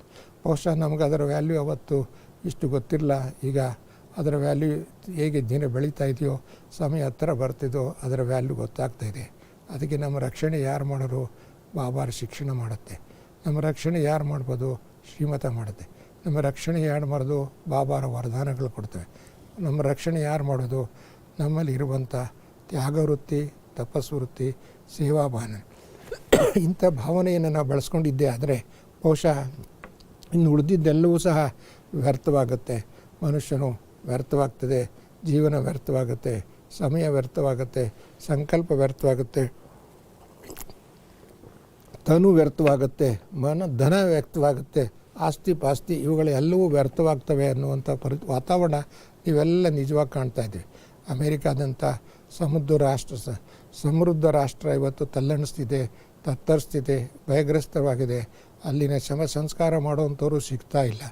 ಅಂಥ ಪರಿಸ್ಥಿತಿ, ಅವರಲ್ಲಿ ಬೇಕಾದಷ್ಟು ಧನ ಇತ್ತು, ದೌಲತ್ತಿತ್ತು, ಅಧಿಕಾರ ಇತ್ತು, ಆಸ್ತಿ ಇತ್ತು, ವಿಜ್ಞಾನದ ಅನೇಕ ಸಾಧನೆಗಳಿತ್ತು, ನ್ಯೂಕ್ಲಿಯರ್ ಪವರ್ಸ್ ಇತ್ತು, ಅನೇಕ ದೇಶಗಳಿಗೆ ಅಣು ಅಸ್ತ್ರಗಳನ್ನು ಮತ್ತು ಯುದ್ಧ ಸಾಮಗ್ರಿಗಳನ್ನು ಹಂಚಿಕೊಳ್ತಿದ್ದರು. ಆದರೆ ಅವತ್ತು ಇವೆಲ್ಲವೂ ಒಂದು ಕಣ್ಣಿಗೆ ಕಾಣದೇ ಇರುವಂಥ ಅದೃಶ್ಯವಾದಂಥ ಒಂದು ಕರೋನಾ ವೈರಸ್ಸನ್ನು ಗೆದಿಲಿಕ್ಕೆ ಸಾಧ್ಯವಾಗ್ತಿಲ್ಲ. ಪ್ರತಿನಿತ್ಯ ಸಾವಿರಾರು ಜನ ಸಾಯ್ತಾ ಇದ್ದಾರೆ. ಇನ್ನು ಲಕ್ಷಾಂತರ ಜನರಿಗೆ ಈ ರೋಗ ಹಂಚ್ತಾ ಇದೆ, ಬೆಳೀತಾ ಇದೆ. ಅಂತಂದರೆ ಈ ಒಂದು ಪರಿಸ್ಥಿತಿಗೆ ಕಾರಣ ಏನಪ್ಪ ಅಂದರೆ ತಮೋಪ್ರಧಾನದ ಸಂಸ್ಕಾರ, ಪಾಪ ಪ್ರವೃತ್ತಿಯ ಸಂಸ್ಕಾರಗಳು, ದುಃಖ ಕೊಡುವ ಸಂಸ್ಕಾರಗಳು. ದುಃಖ ಕೊಡುವುದರಿಂದ ದುಃಖ ಸಿಕ್ಕುತ್ತೆ ಅನ್ನುವಂಥದ್ದು ಶಿಕ್ಷಣವನ್ನು ನಮಗೆ ತೋರಿಸ್ತಾ ಇದೆ. ಅಂದರೆ ಯಾರಿಗೂ ದುಃಖ ಕೊಡೋದು ಬೇಡ, ಸುಖ ಕೊಡೋಕ್ಕಾಗದಿದ್ದೆ ಚಿಂತೆ ಇಲ್ಲ. ಎಷ್ಟು ಸುಖ ಕೊಡೋಕ್ಕಾಗುತ್ತೆ ಅದು ಭಾಳ ಒಳ್ಳೆಯದು. ಆದರೆ ದುಃಖವನ್ನು ಕೊಡಬೇಡಿ. ನಾ ದುಃಖ ದೇವೋ ನಾ ದುಃಖ ಲೋ ಭಾವ ಹೇಳಿದ್ರು. ಬ್ಲೆಸ್ಸಿಂಗ್ ದೋ ಬ್ಲೆಸ್ಸಿಂಗ್ ಲೋ ಅಂತ ಭಾವ ಹೇಳಿದ್ರು. ಆದರೆ ನಮ್ಮಲ್ಲಿ ಎಷ್ಟು ಶಕ್ತಿ ಸಿಕ್ಕುತ್ತೋ ಅಷ್ಟು ನಾವು ಬ್ಲೆಸ್ಸಿಂಗನ್ನು ಕೊಡೋಣ, ಬ್ಲೆಸ್ಸಿಂಗನ್ನು ಪ್ರಾಪ್ತಿ ಮಾಡ್ಕೊಳ್ಳೋಣ. ಆದರೆ ದುಃಖ ಕೊಡೋದು ಬೇಡ, ದುಃಖ ಹಂಚ್ಕೊಳ್ಳೋದು ಬೇಡ, ದುಃಖವನ್ನು ಬೆಳೆಸೋದು ಬೇಡ. ಆದರೂ ಸಹ ದುಃಖ ಬಂದಾಗ ಸಹನಶಕ್ತಿಯ ವರದಾನ ಭಾವ ಕೊಟ್ಟಿದ್ದಾರೆ. ಅದನ್ನು ಸಾಮನ ಮಾಡುವಂಥ ಪ್ರಸನ್ನತೆಯ ಮುದ್ರೆಯಿಂದ, ಪವಿತ್ರತೆಯ ಶಕ್ತಿಯಿಂದ, ಅಂತರ್ಮುಖಿಯ ಬಲದಿಂದ, ಯೋಗದ ಬಲದಿಂದ ಅಂಥ ಕಠೋರ ಪರಿಸ್ಥಿತಿಗಳಲ್ಲೂ ಸಹ ನಾವು ಏಕಾಗ್ರವಾಗಿ ಏಕ್ ಬಾಬಾ ದೂಸರಾ ನಾ ಕೋಯಿ ಎನ್ನುವ ಮಂತ್ರವನ್ನು ಅನುಭವ ಮಾಡ್ತಕ್ಕಂಥದ್ದು. ಆವಾಗ ಅಂಥ ಪರಿಸ್ಥಿತಿಯೊಳಗೆ ನಮಗೆ ಬಾಬಾವ್ರು ಹೇಗೆ ನಾನು ಪರಮ ಪಿತನಾಗಿ ಬಂದಿದ್ದೇನೆ, ಆಸ್ತಿ ಕೊಡಲಿಕ್ಕೆ ಬಂದಿದ್ದೇನೆ, ಪರಮ ಶಿಕ್ಷಕನಾಗಿ ಬಂದಿದ್ದೇನೆ, ಶಿಕ್ಷಣದ ವರದಾನಗಳನ್ನು ಕೊಡ್ತಿದ್ದೀನಿ, ಹಾಗೆ ಸದ್ಗುರುವಾಗಿ ಬಂದಿದ್ದೇನೆ, ನಿಮಗೆಲ್ಲ ಬರುವ ಕಠಿಣ ಪರಿಸ್ಥಿತಿಗಳಲ್ಲಿ ನಿಮಗೆ ದಿಕ್ಸೂಚಕನಾಗಿ ಬಂದಿದ್ದೇನೆ, ಮಾರ್ಗದರ್ಶಕನಾಗಿ ಬಂದಿದ್ದೇನೆ, ಜೊತೆಗೆ ನಿಮ್ಮ ಸಾಥಿಯಾಗಿ ಬಂದಿದ್ದೆ ನಾನು. ಈ ಸಂಗಮ ಯುಗದಲ್ಲಿ ಈಶ್ವರ ಮರ ಸಾಥ ಹೈ, ಪರಮಾತ್ಮ ಮರ ಸಾಥ ಹೈ, ಅವರು ಸಾಥಿಯಾಗಿ ರಕ್ಷಕರಾಗಿ ಬಂದಿದ್ದಾರೆ. ನಮ್ಮ ಪ್ರತಿಯೊಂದು ಜೀವನದ ರಕ್ಷಣೆಯನ್ನು, ಹೊಣೆಗಾರಿಕೆಯನ್ನು, ಜವಾಬ್ದಾರಿಯನ್ನು ಬಾಬಾ ತಗೊಂಡಿದೆ. ಆದರೆ ನಾವು ಜವಾಬ್ದಾರಿ ಕೊಡೋದಿಲ್ಲ. ಸ್ವಲ್ಪ ಕೊಡ್ತೀವಿ, ಅರ್ಧ ಇಟ್ಕೊಳ್ತೀವಿ.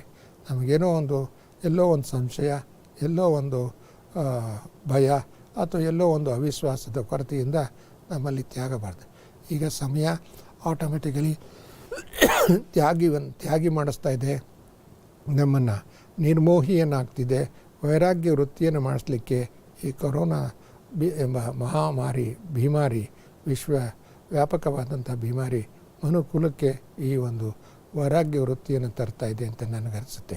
ಆದರೆ ಅದಕ್ಕೆಲ್ಲಕ್ಕೂ ಮೊದಲಾಗಿ ಬ್ರಾಹ್ಮಣ ಪರಿವಾರದಲ್ಲಿ ಸದಾ ವೈರಾಗ್ಯಗಳಾಗಿ, ನಿರಂತರ ಯೋಗಿಗಳಾಗಿ, ನಿರಂತರ ಜ್ವಾಲಾಮುಖಿಗಳಾಗಲಿಕ್ಕೆ ಈ ಒಂದು ಪರೀಕ್ಷೆ ರೂಪದಲ್ಲಿ ನಮಗೆ ಬಂದಿದೆ.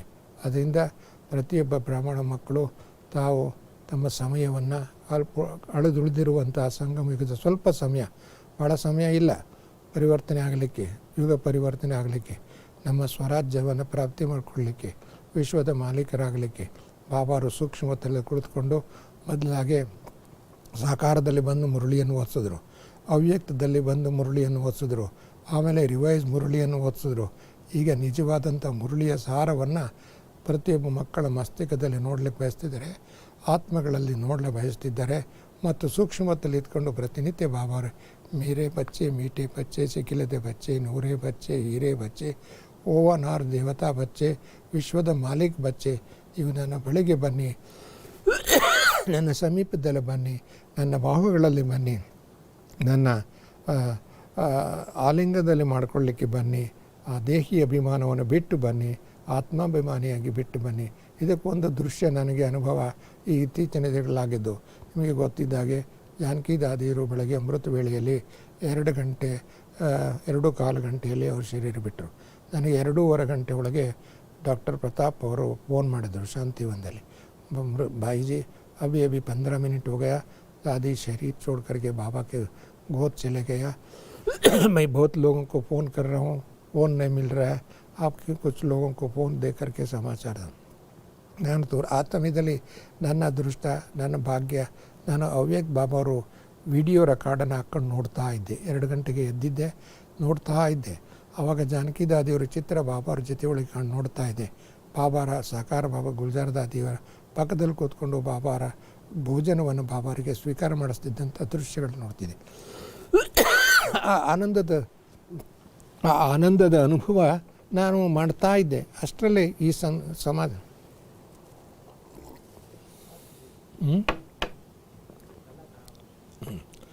ಅಷ್ಟರೊಳಗೆ ನನಗೆ ಸಮಾಚಾರ ಪ್ರತಾಪ್ ಅವರು ಕೊಟ್ಟರು. ನನಗೆ ತಕ್ಷಣ ನನಗೆ ಸಂಕಲ್ಪ ಬಂದಿದ್ದು ಬಾಂಬೆಗೆ फ़ोन ಮಾಡೋಣ ಅಂತ.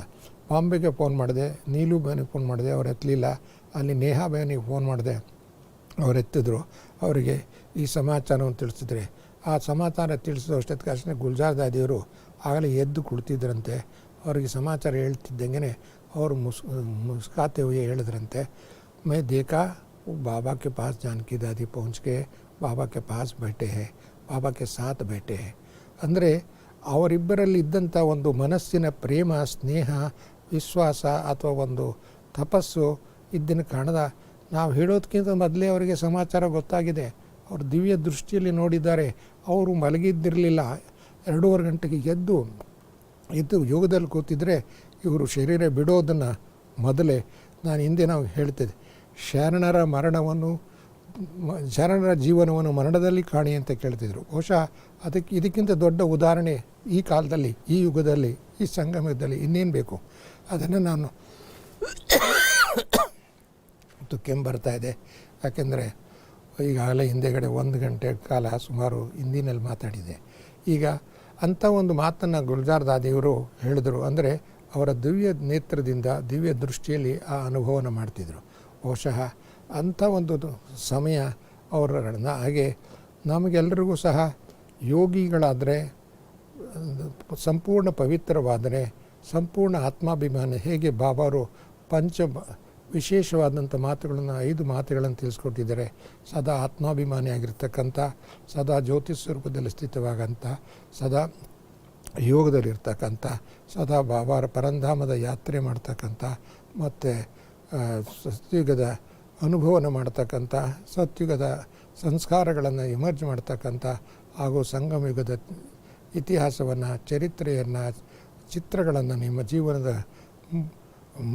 ಮನಸ್ಪಟದಲ್ಲಿ ಮೂಡಿಸ್ಕೊಳ್ತಕ್ಕಂಥ, ಬೆಳೆಸ್ಕೊಳ್ತಕ್ಕಂಥ ಅನುಭವ ಮಾಡ್ತಾಯಿದ್ರೆ ಆಗ ನಮ್ಗೆ ಆಟೋಮೆಟಿಕಲಿ ಈ ಎಲ್ಲ ರೋಗಗಳಿಂದ ಮುಕ್ತರಾಗ್ತೀವಿ, ಎಲ್ಲ ಭಯದಿಂದ ಮುಕ್ತರಾಗ್ತೀವಿ, ಎಲ್ಲ ಚಿಂತೆಗಳಿಂದ ಮುಕ್ತರಾಗ್ತೀವಿ.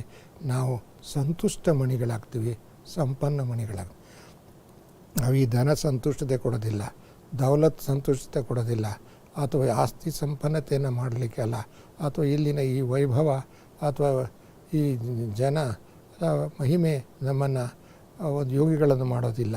ಆದರೆ ನಾವೆಲ್ಲ ಈ ಜೀವನದಲ್ಲಿ ನೋಡಿದ್ದೀವಿ, ಭಾಳಷ್ಟು ಜನಪ್ರಿಯರು, ಲೋಕಪ್ರಿಯರು, ಧನಪ್ರಿಯರು, ಇವರೆಲ್ಲರ ಏನೇನು ಪರಿಸ್ಥಿತಿಗಳನ್ನು ನೋಡ್ತಾ ಇದ್ದಾರೆ, ಕಾಣ್ತಾ ಇದ್ದಾರೆ, ಅಥವಾ ಅನುಭವಿಸ್ತಿದ್ದಾರೆ ನೋಡಿದ್ವಿ. ನಾವು ಇವೆಲ್ಲವೂ ಇಲ್ಲದೇ ಇದ್ದರೂ ಎಷ್ಟು ನಿಶ್ಚಿಂತವಾಗಿದ್ದೀವಿ, ಎಷ್ಟು ನಿರ್ಭಯವಾಗಿದ್ದೀವಿ, ಎಷ್ಟು ಬಾಬಾರ ಮಡಿನಲ್ಲೇ ಬೆಳೀತಾ ಇದ್ದೀವಿ. ಅದನ್ನು ನಮ್ಮ ರಕ್ಷಣೆ ಯಾರು ಮಾಡೋರು? ಬಾಬಾ ಮಾಡೋದು. ನಮ್ಮ ಸ್ವರಕ್ಷಣೆ, ಕುಲರಕ್ಷಣೆ, ಯಜ್ಞ ರಕ್ಷಣೆ, ಅವರು ಮನುಕುಲದ ರಕ್ಷಣೆ. ಇವತ್ತು ಸಮಾಜಕ್ಕೆ ಏನು ಬೇಕಾಗಿದೆ? ಯೋಗ ಬಲದ ಬೇಕಾಗಿದೆ, ಶುಭ ಭಾವನೆಯ ಬಲ ಬೇಕಾಗಿದೆ, ಶ್ರೇಷ್ಠ ಕರ್ಮಗಳ ಬಲ ಬೇಕಾಗಿದೆ, ಮತ್ತು ಶ್ರೇಷ್ಠ ಸಂಸ್ಕಾರಗಳ ಬಲ ಬೇಕಿದೆ. ಅದಕ್ಕೆ ಶ್ರೇಷ್ಠ ಸಂಸ್ಕಾರ ಇದ್ದಾಗ, ಶ್ರೇಷ್ಠ ಸ್ವರೂಪ ನಮ್ಮಲ್ಲಿದ್ದಾಗ ಆಟೋಮೆಟಿಕಲಿ ಸೇವೆಯು ಸಹಜವಾಗಿ ಆಗುತ್ತೆ. ಮತ್ತು ಸಾಕ್ಷಾತ್ಕಾರ ಮೂರ್ತಿಗಳಾಗ್ತೀವಿ ನಾವು. ಬಾಬಾ ಹೇಳಿದ ಬಚ್ಚೆ ಆಪ್ ಸಭಿ ಸಾಕ್ಷಾತ್ಕಾರ ಮೂರ್ತಿಗಳಾಗಬೇಕು, ಬಾಬಾರ ಸಾಥಿ ಆಗಬೇಕು, ಈ ಡ್ರಾಮಾನ ಸಾಕ್ಷಿಯಾಗಿ ನೋಡಬೇಕು. ಸಾಕ್ಷಾತ್ಕಾರ ಮೂರ್ತಿಗಳು ನಾವು ಜಾನಕಿ ದಾದಿಯವ್ರು ನೋಡಿದರೆ ಸಾಕ್ಷಾತ್ಕಾರ ಮೂರ್ತಿಗಳು, ದಾದಿ ಪ್ರಕಾಶ್ ಮಣಿಯವ್ರು ನೋಡಿದರೆ ಸಾಕ್ಷಾತ್ಕಾರ ಮೂರ್ತಿಗಳು, ದಾದಿ ರುತಿ ಮೋಹನಿಜಿಯವ್ರು ನೋಡಿದರೆ ಸಾಕ್ಷಾತ್ಕಾರ ಮೂರ್ತಿಗಳು, ದಾದಿ ರತನ್ ಮೋಹನಿ ಜಾದಿಯವ್ರು ನೋಡಿದರೆ ಸಾಕ್ಷಾತ್ಕಾರ ಮೂರ್ತಿಗಳು. ಹೀಗೆ ನಾವು ಯಾರನ್ನು ನಾವು ನೆನಪು ಮಾಡಲಿ, ಒಂದು ರೀತಿಯ ಸಾಕ್ಷಾತ್ ಪ್ರಭು ಶಿವಶಕ್ತಿ ಅವತಾರ ಮೂರ್ತಿಗಳಾಗಿದ್ದರು ಅನ್ನುವಂಥದ್ದನ್ನು ನಾವು ಕಾಣ್ತಾ ಇದ್ದೀವಿ, ನೋಡಿದ್ದೇವೆ, ಅನುಭವ ಮಾಡಿದ್ದೇವೆ. ಈಗ ಪುನಃ ನಮ್ಮದೇ ಆದಂಥ ಒಂದು ಸ್ಥಿತಿಯನ್ನು ಆ ಸ್ವರೂಪಕ್ಕೆ ತರುವಂಥ ಕಾರ್ಯ ಮಾಡಬೇಕಾಗಿದೆ. ಇಂಥ ಒಂದು ಕಾರ್ಯದಲ್ಲಿ ನಾವು ಮುಂದುವರಿಬೇಕು ಅಂತಂದರೆ ವೈರಾಗ್ಯ ವೃತ್ತಿ, ತಪಸ್ಸಿನ ಸಂಸ್ಕಾರ, ಯೋಗ ಮಾಡ್ತಕ್ಕಂಥದ್ದು, ನಿರಂತರ ಮುರಳಿಯನ್ನು ಅಭ್ಯಾಸ ಮಾಡ್ತಕ್ಕಂಥದ್ದು, ಮತ್ತು ಶುಭ ಭಾವನೆ ಶುಭ ಕಾಮನೆಗಳನ್ನ ಇಟ್ಕೊಳ್ತಕ್ಕಂಥದ್ದು. ಇಂಥ ಒಂದು ಕಾರ್ಯ ನಾವು ಯೋಗಿಗಳಾದರೆ ನಾವು ಭಾಳಷ್ಟು ಮುಂದುವರಿಬೋದು. ನಮ್ಮಲ್ಲಿ ಈಗ ಸುಮಾರು ಇದು 3ನೇ ಲಾಕ್ಡೌನ್. ಫಸ್ಟು ಪ್ರಾರಂಭದಲ್ಲೇ ನಾವು ಇಲ್ಲಿದ್ದೀವಿ. ನನಗೆ ನೋಡಿ, ನಾನು ಈ ಲಾಕ್ಡೌನ್ಗಿಂತ ಮೊದಲು ಸಿಕಂದರಾಬಾದ್ಗೆ ಹೋಗಿ ಕಣ್ಣಿನ ಆಪ್ರೇಷನ್ ಆಯಿತು. ತಿರ್ಗಿ ಬೆಂಗಳೂರಿಗೆ ಬಂದೆ 15ನೇ ತಾರೀಕು, 17ನೇ ತಾರೀಕಲ್ಲಿ ಬಂದೆ. 18 ಅಷ್ಟೊತ್ತಿಗೆ ಬಾಬಾರ ಅವ್ಯಕ್ತ ಮುರಳಿಯ ಮಾರ್ನಿಂಗಲ್ಲಿ ನಡೀತು. ನಂತರ ಲಾಕ್ಡೌನ್ ಡಿಕ್ಲೇರ್ ಆಯಿತು. ಆವಾಗಲೇ ನನಗೆ ಅನುಭವ ಆಗ್ತಿತ್ತು, ಏನೋ ಒಂದು ದೊಡ್ಡ ಘಟನೆ ಆಗಲಿದೆ ಅಂತ. ಆದರೆ ನಮ್ಮನ್ನು ಬಾಬಾವ್ರ ರೆಸ್ಟ್ರಿಕ್ಷನ್ ಇಲ್ಲಿ ಸೇಫ್ಟಿಯಾಗಿ ಇಟ್ಬಿಟ್ರು. ಸೇಫ್ಟಿಯಾಗಿ ಇಟ್ಟಿದ್ದ ಕಾರಣದ ಅನೇಕ ಪ್ರಕಾರದ ಸೇವೆ ಮಾಡಲಿಕ್ಕೂ ಸಹಜವಾಯಿತು ಮತ್ತು ರೆಸ್ಟ್ ಮಾಡಲಿಕ್ಕೂ ಸಹಜವಾಯಿತು. ನನಗೆ ಕಣ್ಣು ಆಪ್ರೇಷನ್ ಆಗಿದ್ದು ರೆಸ್ಟ್ ಬೇಕಾಗಿತ್ತು. ಆ ಆಪ್ರೇಷನ್ನ ಆಯಿತು, ರೆಸ್ಟು ಸಿಕ್ತು ಮತ್ತು ಸೇವೆಯು ಸಹಜವಾಗಿ ಬುದ್ಧಿ ಸೇವೆ, ಮನಸ್ಸಿನ ಸೇವೆ, ಸಂಸ್ಕಾರಗಳ ಸೇವೆ ಮತ್ತು ಎಷ್ಟೋ ಜನ ಇಲ್ಲಿ ಆತ್ಮಗಳು ಉಳಿದೋಗಿದ್ದರಿಂದ ಅವರಿಗೆ ಸೇವೆ, ಇದರ ಮುಖಾಂತರ ಎಲೆಕ್ಟ್ರಾನಿಕ್ ಮೀಡಿಯಾದ ಮುಖಾಂತರ ಅನೇಕ ಆತ್ಮಗಳಿಗೆ ಸೇವೆ. ಅಂದರೆ ಬಾಬಾವರು ನೀವು ಎಲ್ಲಿದ್ದರೋ ಅಲ್ಲಿ ಸೇವೆ ನಿಮ್ಮ ಹತ್ರ ಕಳಿಸ್ಕೊಡ್ತಾರೆ, ಎಲ್ಲಿದ್ದರೋ ಅಲ್ಲಿ ವರದಾನಗಳನ್ನು ಕೊಡ್ತಿದ್ದಾರೆ. ಆದರೆ ನೀವು ಯೋಗಿಗಳಾಗಿರ್ಬೇಕಷ್ಟೇ, ತ್ಯಾಗಿಗಳಾಗಿರ್ಬೇಕಷ್ಟೇ, ತಪಸ್ವಿಗಳಾಗಿರ್ಬೇಕಷ್ಟೇ. ಆದ್ದರಿಂದ ಅಂಥ ಒಂದು ಈ 3 ಮಾತುಗಳನ್ನು ನಮ್ಮ ಜೀವನದಲ್ಲಿ ಪರಿಪಕ್ವ ಮಾಡಿಕೊಂಡಿದ್ದೆ ಆದರೆ ಸಮಯವನ್ನು ಸಮೀಪ ತರ್ಬೋದು. ಕಾಲದ ಮೇಲೆ ವಿಜಯಗಳಾಗಬೇಕು, ಪರಿಸ್ಥಿತಿಯ ಮೇಲೆ ವಿಜಯಗಳಾಗ್ಬೋದು, ಪಂಚತತ್ವಗಳ ಮೇಲೆ ವಿಜಯಗಳಾಗ್ಬೋದು. ಹಾಗೆ ಎಂಥ ಪರಿಸ್ಥಿತಿಗಳು ಬಂದರೂ ನಿಮ್ಮನ್ನು ಹೆದರಿಸ್ಲಿಕ್ಕಲ್ಲ. ಪರಿಸ್ಥಿತಿಗಳು ಬರುತ್ತೆ, ಹೊರಟೋಗುತ್ತೆ. ಯಾವ ಪರಿಸ್ಥಿತಿಗಳು ಸ್ಥಿರವಲ್ಲ, ಶಾಶ್ವತವಲ್ಲ. ಈ ಕಾಯಿಲೆ ಶಾಶ್ವತವಲ್ಲ. ಆದರೆ ಇದು ಒಂದು ಪರೀಕ್ಷೆಯ ಗಡಿ. ಇದೊಂದು ನಮಗೆ ಶಿಕ್ಷಣವನ್ನು ಕೊಟ್ಟು ನಮ್ಮನ್ನು ವೈರಾಗ್ಯ ವೃತ್ತಿಯನ್ನು ತಂದು ನಮಗೆ ಮನ್ಮನಾಭವ ಸ್ಥಿತಿಯಲ್ಲಿ, ಮಧ್ಯಾಜೀಭವದ ಸ್ಥಿತಿಯಲ್ಲಿ ಸ್ಥಿತರಾಗಲಿಕ್ಕೆ ಬಂದಿರುವಂಥ ಒಂದು ಬ್ರಾಹ್ಮಣರಿಗೆ ಒಂದು ವರದಾನ ಅಂತ ಹೇಳ್ತೀನಿ ನಾನು. ಅನೇಕ ಸತಿ ನಾವು ಬಾಬಾರ ಮಹಾವಾಕ್ಯಗಳನ್ನು ಕೇಳಿದಂಗೆ, ತಿಳಿದ್ರು ತಿಳಿಯದಂಗೆ, ನೋಡಿದ್ರು ನೋಡ್ದಂಗೆ, ಗೊತ್ತಿದ್ರು ಗೊತ್ತಿಲ್ಲದಂಗೆ ನಾವು ಬಿಹೇವ್ ಮಾಡ್ತಾಯಿದ್ವಿ. ಅದಕ್ಕೆ ಈಗ ಈ ಪರಿಸ್ಥಿತಿ ಎನ್ನುವಂಥದ್ದು ಪುನಃ ಜಾಗೃತಿಯನ್ನು ತಂದಿದೆ. ಅಂದ ಈ ಪರಿಸ್ಥಿತಿಯ ಕಾರಣದಿಂದ ನಾವು ಲಾಭವನ್ನು ತೆಗೆದುಕೊಂಡು, ಹೇಗೆ ನಾನು ಒಂದು ಘಟನೆ ಅನುಭವ ಆಗ್ತಾಯಿದೆ. 1975 ಫಸ್ಟ್ ಎಮರ್ಜೆನ್ಸಿ ಬಂತು. ಆ ಎಮರ್ಜೆನ್ಸಿ ಕಾಲದಲ್ಲಿ ಬಹುಶಃ ಅನೇಕ ಸಂಘ ಸಂಸ್ಥೆಗಳನ್ನು ಜೈಲಲ್ಲಿ ಹಾಕಿದ್ರು. ಅವ್ರೇನೂ ಮಾತಾಡೋಕ್ಕಾಗ್ತಿರಲಿಲ್ಲ, ಸೇವೆ ಮಾಡೋಕ್ಕಾಗ್ತಿಲ್ಲ. ಅವತ್ತು ನಮಗೆ ಫ್ರೀಡಮ್ ಸಿಕ್ತು ಹೆಚ್ಚಿನ ಜನಸಂಪರ್ಕ ಮಾಡಲಿಕ್ಕೆ, ಸೇವೆ ಮಾಡಲಿಕ್ಕೆ. ಬಹುಶಃ ಅಧಿಕ ಹೆಚ್ಚಿನ ಸಂಖ್ಯೆಯಲ್ಲಿ ಸೇವಾ ಕೇಂದ್ರಗಳನ್ನು ಓಪನ್ ಮಾಡಿದ್ದು ಅಂದರೆ 75 and 76 ಎಲ್ಲ ಜಿಲ್ಲೆಗಳಲ್ಲಿ ಒಂದೊಂದು ಸೇವಾ ಕೇಂದ್ರಗಳನ್ನು ನಿರ್ಮಾಣ ಮಾಡಲಿಕ್ಕೆ ನಾನು ಬಸವರಾಜಣ್ಣವರು ಕುಳಿತುಕೊಂಡು ಯೋಜನೆ ಮಾಡ್ತಿದ್ವಿ. ಪ್ರತಿ 2 ತಿಂಗಳಲ್ಲಿ ಒಂದೊಂದು ಕಡೆ ಎಲ್ಲಿ ಸೆಂಟ್ರ್ ಇಲ್ಲೋ ಅಲ್ಲಿ ಹೋಗಿ ನಾವು ಸೆಂಟ್ರ್ಗಳು ಮಾಡೋಣ, ಎಕ್ಸಿಬಿಷನ್ ಮಾಡೋಣ, ಮೇಳ ಮಾಡೋಣ ಮತ್ತು ಈ ಮಾಡಲಿಕ್ಕೆ. ಬಹುಶಃ ಆ ಸಮಯದಲ್ಲಿ ಆದಂಥ ಒಂದು ಕ್ರಾಂತಿ ಬಲ ಇವತ್ತು ಎಲ್ಲ ಜಿಲ್ಲೆಗಳಲ್ಲಿ, ಈಗ ತಾಲೂಕುಗಳಲ್ಲಿ ಸೆಂಟ್ರ್ಗಳಾಗಿದೆ. ನನಗೆ ಇವತ್ತು ಈ ಸಮಯದಲ್ಲಿ ನಾವು ಮಾಡಬೇಕಾಗಿರೋದು ಕೇವಲ ಜಿಲ್ಲೆ ತಾಲೂಕುಗಳ ಸೆಂಟ್ರ್ ಮಾಡಲ್ಲ, ಅವುಗಳನ್ನು ಶಕ್ತಿಶಾಲಿಗಳನ್ನು ಮಾಡಬೇಕಾಗಿದೆ.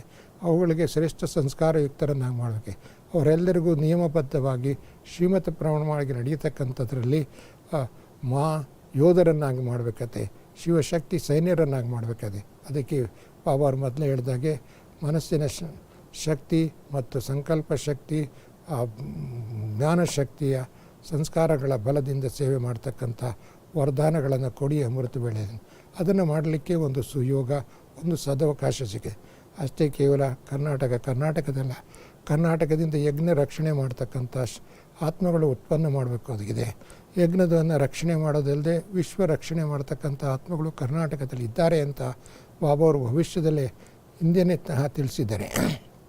ಬಹುಶಃ ಕರ್ನಾಟಕದ ಎಲ್ಲ ಆತ್ಮಗಳು ತಪಸ್ಸು ಮಾಡಿ ಅಂಥ ಆತ್ಮಗಳನ್ನು ಸೃಷ್ಟಿ ಮಾಡಿ, ಅಂಥ ಆತ್ಮಗಳಿಗೆ ಬಲ ತುಂಬಿ, ಅಂಥ ಆತ್ಮಗಳನ್ನು ಯಜ್ಞ ರಕ್ಷಣೆಗೆ, ಯಜ್ಞ ಸೇವೆಗೆ, ಯಜ್ಞಕ್ಕೆ ಸಮರ್ಪಣೆ ಮಾಡಿಸ್ತಕ್ಕಂಥ ಒಂದು ಕಾರ್ಯ ನೀವೆಲ್ಲ ಮಾಡಬೇಕಾಗಿದೆ.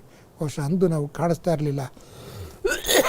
ಯಾವುದೋ ಸ್ಥೂಲ ಪ್ರಾಪ್ತಿಯಲ್ಲೋ ಮಾನ ಸನ್ಮಾನಗಳಲ್ಲೋ ಅಥವಾ ನಮ್ಮದು ಮೇರಾ ತೇರಾ ಅನ್ನುವ ಭಾವನೆಗಳಿಂದಲೋ ಅಥವಾ ಯಾವುದೋ ಕಾರಣದಿಂದ ನಮ್ಮಲ್ಲಿ ಆ ಸೇವೆ ಇನ್ನೂ ಸಂಪೂರ್ಣವಾಗಿ ನಾವು ಮಾಡಿರಲಿಲ್ಲ. ಬಹುಶಃ ಈ ತಪಸ್ಸಿನ ಕಾರಣದಿಂದ ಈ ಒಂದು ಸಂಕಟದ ಸಮಯದಲ್ಲಾದರೂ ಅಂಥ ಮಹಾವೀರರನ್ನು ನಾವು ಹುಡುಕಿ, ಅಂಥ ಮಹಾಸೇವಾದಾರಿಯನ್ನು ಹುಡುಕಿ, ಅಂಥ ಯಜ್ಞ ರಕ್ಷಕರನ್ನು ಹುಡುಕಿ ಅವರಿಗೆ ನಮ್ಮ ಸಕಾಶವನ್ನು ಕೊಡಬೇಕಾಗಿದೆ. ಅವರ ಜ್ಞಾನಕ್ಕಿಂತನೂ ಸಕಾಶ ಬೇಕಾಗಿದೆ, ಅವರಿಗೆ ಶಕ್ತಿ ಬೇಕಾಗಿದೆ. ಅವರನ್ನು ಹುಡುಕಿ ಈ ಯಜ್ಞದಲ್ಲಿ ಸಮರ್ಪಣೆ ಮಾಡಿಸ್ಬೇಕಾಗಿದೆ. ಅಥವಾ ಈ ಯಜ್ಞದಲ್ಲಿ ರಕ್ಷಣೆ ಮಾಡಿ ಯಜ್ಞದ ಕೀರ್ತಿಯನ್ನು ಬೆಳೆಸೋದಲ್ಲಿ ಅಗ್ರದೂತರನ್ನು ನಾವು ಮಾಡಬೇಕಾಗಿದೆ. ಬಹುಶಃ ಅಂಥ ಒಂದು ಸೇವೆ ಏನು ಉಳಿದಿದೆ ಅಂಥ ಸೇವೆ ಮಾಡಲಿಕ್ಕೆ ಕರ್ನಾಟಕದ ಎಲ್ಲ ಆತ್ಮಗಳು ಒಟ್ಟಿನಲ್ಲಿ ಯೋಗ ಮಾಡಿ ಅವರಿಗೆ ಒಂದು ವರದಾನ ಕೊಟ್ಟು ಅವರಿಗೆ ಶ್ರೀರಕ್ಷಣೆಯನ್ನು ಕೊಟ್ಟು ಅಂಥ ಆತ್ಮಗಳನ್ನು ಹುಡುಕಿ ಅವ್ರನ್ನ ನಾವು ಸಮೀಪಕ್ಕೆ ತರ್ತಕ್ಕಂಥ ಒಂದು ಅವಕಾಶ ನಮಗೆ ಸಿಕ್ಕಿದೆ ಅಂತ ನನಗನ್ಸುತ್ತೆ. ಮೂರನೇದಾಗಿ, ನನಗೆ ಈ ಇತ್ತೀಚಿನ ದಿನಗಳಲ್ಲಿ ಭಾಳಷ್ಟು ಆತ್ಮಗಳ ಸಮೀಪಕ್ಕೆ ಬರತಕ್ಕಂಥದ್ದು ಅಥವಾ ಅವ್ರಿಗೆ ಒಂದು ಯೋಗದಾನ ಕೊಡ್ತಕ್ಕಂಥ, ಅವ್ರಿಗೆ ಒಂದು ಶಿಕ್ಷಣವನ್ನು ಕೊಡ್ತಕ್ಕಂಥ ಅಥವಾ ಒಂದು ಈಶ್ವರೀಯ ಮಹಾವಾಕ್ಯಗಳ ಸಂದೇಶ ಕೊಡ್ತಕ್ಕಂಥ ಅವಕಾಶ ನನಗೆ ಬಾರಂಬಾರಿ ಸಿಗ್ತಾ ಇರುತ್ತೆ. ಅದರಲ್ಲಿ ಬಾಬಾ ಅವರು ಬಹಳಷ್ಟು ಯಶಸ್ಸನ್ನು ಕೊಟ್ಟಿದ್ದಾರೆ. ಕಳೆದ ವರ್ಷದಲ್ಲಿ ನಿಮಗೆ ಗೊತ್ತಿದ್ದಾಗೆ ಬಹುಶಃ ರಾಷ್ಟ್ರಪತಿ, ಉಪರಾಷ್ಟ್ರಪತಿ, ಪ್ರಧಾನಮಂತ್ರಿಗಳ ಸಂದೇಶ ಹಾಗೂ ಹೋಮ್ ಮಿನಿಸ್ಟರು, ಲಾ ಮಿನಿಸ್ಟರು, ಇನ್ನು ಅನೇಕ ಮಂತ್ರಿಗಳ, ಗವರ್ನರ್ಗಳ ಸಂಪರ್ಕದಲ್ಲಿ ಬಂದೆ. ಕಳೆದ 5-6 ವರ್ಷಗಳ ಒಳಗಡೆ ಭಾಳಷ್ಟು ಜನ ನಾವು ಮೀಡಿಯಾ ಸೇವೆ ಆಗಿರ್ಬೋದು ಅಥವಾ ಅಭಿನೇತರ ಸೇವೆ ಆಗ್ಬೋದು, ಎಲ್ಲರ ಸೇವೆ ಮಾಡತಕ್ಕಂಥ ಅವಕಾಶ ಬಂತು. ಆದರೆ ಎಲ್ಲ ಸೇವೆಯಿಂದ ಈಗ ಒಂದು ಸೂಕ್ಷ್ಮ ಸೇವೆಯನ್ನು ಮಾಡ್ತಕ್ಕಂಥ, ಸಂಕಲ್ಪ ಸೇವೆಯನ್ನು ಮಾಡ್ತಕ್ಕಂಥ, ವರದಾನಿ ಸೇವೆಯನ್ನು ಮಾಡ್ತಕ್ಕಂಥ ಅವಕಾಶ ಬಾಬಾರು ಕೊಟ್ಟಿದ್ದಾರೆ. ಯಾಕೆಂದರೆ ಈ ಸಮಯವನ್ನು ಮೊದಲೇ ಹೇಳಿದರು ಬಾಬಾರು. ಆ ಸಮಯ ಬಂದಿದೆ. ಈಗ ನಾವೆಲ್ಲ ಮಕ್ಕಳು ಅಂಥ ಒಂದು ಸೇವೆಗಳನ್ನು ಮಾಡೋಣ, ಕುಳಿತಲ್ಲೇ ಸೇವೆ ಮಾಡೋಣ. ಅವರು ನಮ್ಮ ಕುಳಿತಲ್ಲಿ, ನಿಂತಲ್ಲಿ, ಮಲಗಿದಲ್ಲಿ, ನಡೆದಲ್ಲಿ, ಓಡಾಡಿದಲ್ಲಿ, ಹೆಚ್ಚಿಗೆ ನಡೆದು ಓಡಾಡ್ತಕ್ಕಂಥ ಹೊರಗಡೆ ಹೋಗುವಂಥ ಅವಕಾಶ ಇಲ್ಲ. ಆದರೆ ನಾವು ಇದ್ದ ಕಡೆಯೇ ತಪಸ್ಸಿನ ಫಲದಿಂದ ನಾವು ಇತಿಹಾಸದಲ್ಲಿ ಓದ್ತಿದ್ವಿ, ಎಲ್ಲಿ ತಪಸ್ವಿಗಳಿದ್ದರೋ ಅಲ್ಲೆಲ್ಲ ಒಂದು ಹೊಸ ಹೊಸ ಚರಿತ್ರೆ, ಹೊಸ ಹೊಸ ಅವತಾರಗಳು, ಹೊಸ ಹೊಸ ಆವಿಷ್ಕಾರಗಳು, ಹೊಸ ಹೊಸವಾದಂಥ ಬೆಳವಣಿಗೆಗಳು ನಾವು ಕಾಣ್ತಿದ್ವಿ. ಈಗ ಪ್ರತಿಯೊಂದು ಸೆಂಟರ್ಗಳು ಸಂಪನ್ನವಾಗಬೇಕು ಅಂದರೆ ಪ್ರತಿಯೊಂದು ಸೆಂಟ್ರಲ್ಲಿರ್ತಕ್ಕಂಥ ಆತ್ಮಗಳು ದೇವಸ್ವರೂಪವಾಗಬೇಕು, ಆಟೋಮೆಟಿಕಲಿ ಸಂಪನ್ನವಾಗಿ. ನನಗೊಂದು ಘಟನೆ ನೆನಪು ಬರ್ತಾ ಇದೆ. ಒಂದು ಸತಿ ಒಬ್ಬ ಸಿಸ್ಟರು ಯಾವುದೋ ಒಂದು ಅವರು ದಾದಿಯವ್ರ ಹತ್ರ ಬಂದು, ಪ್ರಕಾಶ್ಮಣಿ ದಾದಿಯವ್ರ ಹತ್ರ, ದಾದಿ सेंटर ये मकान बनाना चाहते हैं, ये नक्शा है, आप इसको ब्लेसिंಗ್ दे दो, ಆಶೀರ್ವಾದ दे दो ಅಂತ ಹೇಳ್ತಾರೆ. ದಾದಿಯವರು ಅದನ್ನು ನೋಡಿದ್ರು, 2 ಸತಿ ತಿರುಗಿಸಿ ನೋಡಿದ್ರು, ಎಲ್ಲ ನಕ್ಷೆಯನ್ನು ನೋಡಿದ್ರು. ನೋಡ್ದಾದ್ಮೇಲೆ ಅವ್ರಿಗೆ ದೃಷ್ಟಿ ಕೊಟ್ಟರು. ನಾನು ಪಕ್ಕದಲ್ಲೇ ಇದ್ದೆ. ಅವ್ರಿಗೆ ದೃಷ್ಟಿ ಕೊಟ್ಟು ನಗ್ತಾ ಹೇಳಿದ್ರು, ತುಮ್ ದೇವತಾ ಬಂಜಾವು, ಬಿಲ್ಡಿಂಗ್ ಬಾಬಾ ಅಪನೆ ಆಪ್ ಬನಾಯಂಗೆ ಅಂತ ಹೇಳಿದ್ರು. ಬಹುಶಃ ಎಂಥ ಮಾತು! ಅವ್ರು 1 ವರ್ಷದೊಳಗೆ ಒಂದು ಭವ್ಯವಾದಂಥ ಭವನವನ್ನು ಮಾಡಿದ್ರು ಮತ್ತು ಅವರು ನಿಶ್ಚಿಂತವಾಗಿದ್ದರು. ಅವ್ರಿಗೆ ಎಲ್ಲಿ ಹಣ ಬಂತು, ಹೇಗೆ ಕಾರ್ಯ ನಡೀತು, ಹೇಗೆ ಸೇವೆ ಆಯಿತು, ಹೇಗೆ ಅದ್ರ ಬಗ್ಗೆ ಚಿಂತನೆ ಆಗಲಿಲ್ಲ. ಅಂದರೆ ದೇವತೆಗಳ ನಾವು ಆದರೆ ಅವರ ಮಂದಿರವನ್ನು ಯಾರೋ ಭಕ್ತರು ಮಾಡ್ತಾರೆ, ನಮ್ಮ ಮಂದಿರ ನಾವೇ ಕೂತ್ಕೊಂಡು ಮಾಡೋದಿಲ್ಲ. ಹಾಗೆ ಪ್ರತಿವಾರ ಟೀಚರ್ಗಳು ನಾವು ದೇವತೆಗಳಾಗ್ತಕ್ಕಂಥ ಲಕ್ಷಣಗಳನ್ನು ಧಾರಣೆ ಮಾಡಿದ್ರೆ ನಿಮ್ಮ ಮೂರ್ತಿ ಪ್ರತಿಷ್ಠಾನೆಯನ್ನು ಯಾರೋ ಭಕ್ತರು ಮಾಡ್ತಾರೆ, ಪ್ರಜೆಗಳು ಮಾಡ್ತಾರೆ, ಇನ್ನೊಬ್ಬರು ಮಾಡ್ತಾರೆ. ಅದಕ್ಕೆ ನಾವು ಸೆಂಟ್ರ್ಗಳನ್ನು ಕಟ್ಟೋದು ದೊಡ್ಡ ವಿಷಯ ಅಲ್ಲ. ಸೆಂಟ್ರಲ್ಲಿರ್ತಕ್ಕಂಥ ಆತ್ಮಗಳನ್ನು ಸಂರಕ್ಷಣೆ ಮಾಡಿ ಅವರನ್ನು ದೇವತೆಗಳನ್ನು ಮಾಡ್ತಕ್ಕಂಥ, ಅವರನ್ನು ಪೂಜ್ಯರನ್ನಾಗಿ ಮಾಡ್ತಕ್ಕಂಥ, ಅವರನ್ನು ಪಾವರನ್ನಾಗಿ ಮಾಡ್ತಕ್ಕಂಥ, ಅವರನ್ನು ದೈವಿ ಸಂಸ್ಕೃತಿ ಸಂಸ್ಕಾರಗಳನ್ನು ಬೆಳೆಸ್ತಕ್ಕಂಥ ಕರ್ತವ್ಯ ನಾವು ಬೆಳೆಸಿದ್ದೇ ನಿರಂತರವಾಗಿ ಸಂಸ್ಥೆ ಬಾಬಾರ ಎಲ್ಲ ಕಾರ್ಯಗಳು ಭಾಳ ನಿರ್ವಿಘ್ನವಾಗಿ, ತೀವ್ರಗತಿಯಲ್ಲಿ, ಭಾಳ ಅತಿ ಶೀಘ್ರವಾಗಿ, ಭಾಳ ವೇಗವಾಗಿ ನಡೀತು ಆಗ್ತವೆ. ನಾವೆಲ್ಲ ಸಹ ಮುಕ್ತಿಧಾಮಕ್ಕೆ ಹೋಗ್ತೀವಿ, ಜೀವನ ಮುಕ್ತಿ ಅನುಭವ ಮಾಡ್ತೀವಿ. ಈ ಜೀವನದಲ್ಲಿ ಇದ್ದರೂ ಸಹ ಅಶರೀರಿ ಭಾವ್, ಅವ್ಯಕ್ತ ಭಾವ್, ಆನಂದ ಸ್ವರೂಪ್ ಭಾವ್, ಅವ್ರ ಶಾಂತಿ ಸ್ವರೂಪ್ ಭಾವ್ ಅನ್ನೋ ವರದಾನಗಳನ್ನು ಬಾಬಾ ಏನು ಕೊಟ್ಟಿದ್ದಾರೆ, ಆ ವರದಾನಗಳ ಅನುಭವಗಳನ್ನು ನಾವು ಮಾಡ್ತಾ ಮುಂದಿಗೆ ಹೋಗ್ತಾ ಇರ್ಬೋದು. ಹಾಗೆ ನಮ್ಗೆ ಯಾವಾಗಲೂ ಏನು ನಮ್ಮ ವ್ಯಥೆ ಇರಲ್ಲ, ಅಥವಾ ವ್ಯಥೆಯ ಕಥೆಗಳನ್ನು ಕೇಳಿ ನಮಗೆ ದುಃಖ ಆಗೋದಿಲ್ಲ. ಇವತ್ತು ಪ್ರಪಂಚದೇ ವ್ಯಥೆಯ ಕಥೆಗಳನ್ನು ನೋಡಿ ನೋಡಿ ಕೇಳಿ ಕೇಳಿ ಅನೇಕ ಜನ ದುಃಖಿಗಳಾಗ್ತಿದ್ದಾರೆ. ಆದರೆ ಇಂಥ ಸಮಯದಲ್ಲಿ ನಾವು ಸಾಕ್ಷಿ ಅವ್ರ ಸಾಥಿಯಾಗಿದೆ, ಸಾಕ್ಷಿಯಾಗಿ ನೋಡ್ತಾ ಇದ್ವಿ ಡ್ರಾಮಾದ ಪ್ರತಿಯೊಂದು ಘಟನೆಗಳನ್ನು, ಪ್ರತಿದಿನದ ಆಗ್ತಕ್ಕಂಥ ಪರಿವರ್ತನೆಗಳನ್ನು. ಎಷ್ಟು ತೀವ್ರಗತಿಯಲ್ಲಿ ನಾಗಾಲೋಟದಲ್ಲಿ ವಿನಾಶದ ಒಂದು ಜ್ವಾಲಾಮುಖಿ ಬೆಳೀತಾ ಇದೆ, ಅನೇಕ ಪ್ರಕಾರದ ಜ್ವಾಲಾಮುಖಿಗಳಾಗ್ತಾ ಇದೆ. ಆದರೆ ನಮ್ಮಲ್ಲಿ ಆಂತರಿಕ ಜ್ವಾಲಾಮುಖಿಯನ್ನು ಬೆಳೀಬೇಕು, ಅಂತರ್ಮುಖದ ಶುದ್ಧಿಯಾಗಬೇಕು, ಅಂತರ್ಮುಖದ ಯಾತ್ರೆಯಾಗಬೇಕು, ಅಂತರ್ಮುಖದ ಭಾವನಾ ಪ್ರಧಾನವಾಗಿರಬೇಕು ಅಂತ ಆದ್ದರಿದ್ದೇ ಆದರೆ ಬಹುಶಃ ನಾವು ಕರ್ನಾಟಕದ ಆತ್ಮಗಳೆಲ್ಲ ಕೀರ್ತಿಶಾಲಿಗಳದು. ಈ ನಾಟಕ ಕರ್ನೆ ವಾಲೆ ಹೋತೆ ಹುಯೆ ಭಿ ಸಾಕ್ಷಿ ಅವಸ್ಥಾ ಮತ್ತು ಸಾಥಿ. ಯಾಕೆ ನಾವೆಲ್ಲರೂ ಶಿವಭಕ್ತರಾಗಿ ಬೆಳೆದು ಬಂದ್ವಿ, ಶಿವ ಶರಣರಾಗಿ ಬೆಳೆದು ಬಂದ್ವಿ, ಶಿವ ಪೂಜೆಯನ್ನು ಮಾಡಿದ್ವಿ, ಶಿವ ಮಂದಿರಗಳನ್ನು ಮಾಡ್ತಾ ಬಂದ್ವಿ. ಆದರೆ ನಾವೇ ಸಾಕ್ಷಾತ್ ಶಿವಬಾಬಾರವರ ಪ್ರತಿಮೂರ್ತಿಗಳಾಗಿ ಆತ್ಮದರ್ಶನ, ಜೀವನ ದರ್ಶನ, ಯೋಗ ದರ್ಶನ, ಕರ್ಮ ದರ್ಶನ, ದೇವತಾ ದರ್ಶನಗಳನ್ನು ಮಾಡ್ತಕ್ಕಂಥ ಆತ್ಮಗಳನ್ನು ಬಹುಶಃ ಆದರೆ ಆಗ ನಿಮಗೆ ನಿಮ್ಮ ಯಾವುದೇ ಕಲಿಯುಗದಲ್ಲಿ ತ್ಯಾಗ ಮಾಡಿರ್ತೀರಿ, ತಪಸ್ಸು ಮಾಡಿರ್ತೀರಿ, ಅದೇ ನಿಮಗೆ ಒಂದು ಭವಿಷ್ಯದಲ್ಲಿ ಪ್ರಾಪ್ತಿಯ ಅನುಭೂತಿಯನ್ನು ಮಾಡಿಸುತ್ತೆ, ಇದೇ ಜನ್ಮದಲ್ಲಿ ಅನುಭವವನ್ನು ಮಾಡಿಸುತ್ತೆ. ಅಂದ ನಾವು ಬಾಬಾವರು ಹಾಕಿಕೊಟ್ಟು ಆದಿಯಲ್ಲಿ ನಡೆಯೋಣ, ಶ್ರೀಮತವನ್ನು ಪ್ರಮಾಣ ನಡೆಯೋಣ. ಎಲ್ಲ ದಾದಿಗಳು ನಮಗೆ ಆಶೀರ್ವಾದ ಕೊಟ್ಟಿದ್ದಾರೆ, ಅವರಂತೆ ನಡೆಯೋಣ.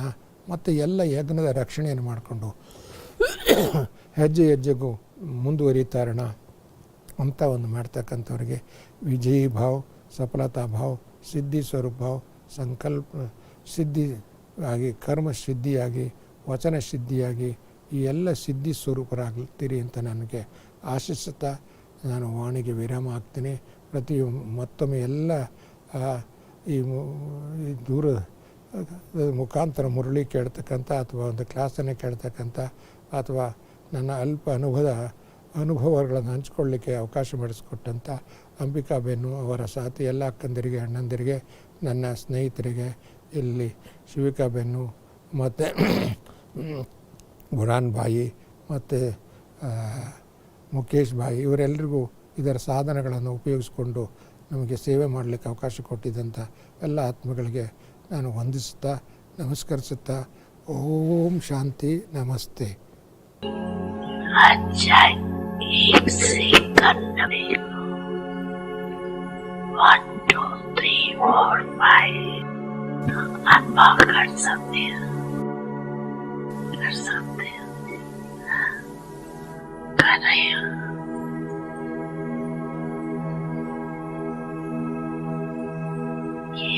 पांची स्वरूप कितने प्यारे,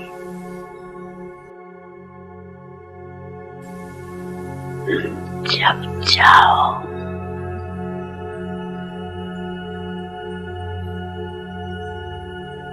जिस भी रूप में स्थित होने जाओ, सोचा और अनुभव किया, ये रूहानी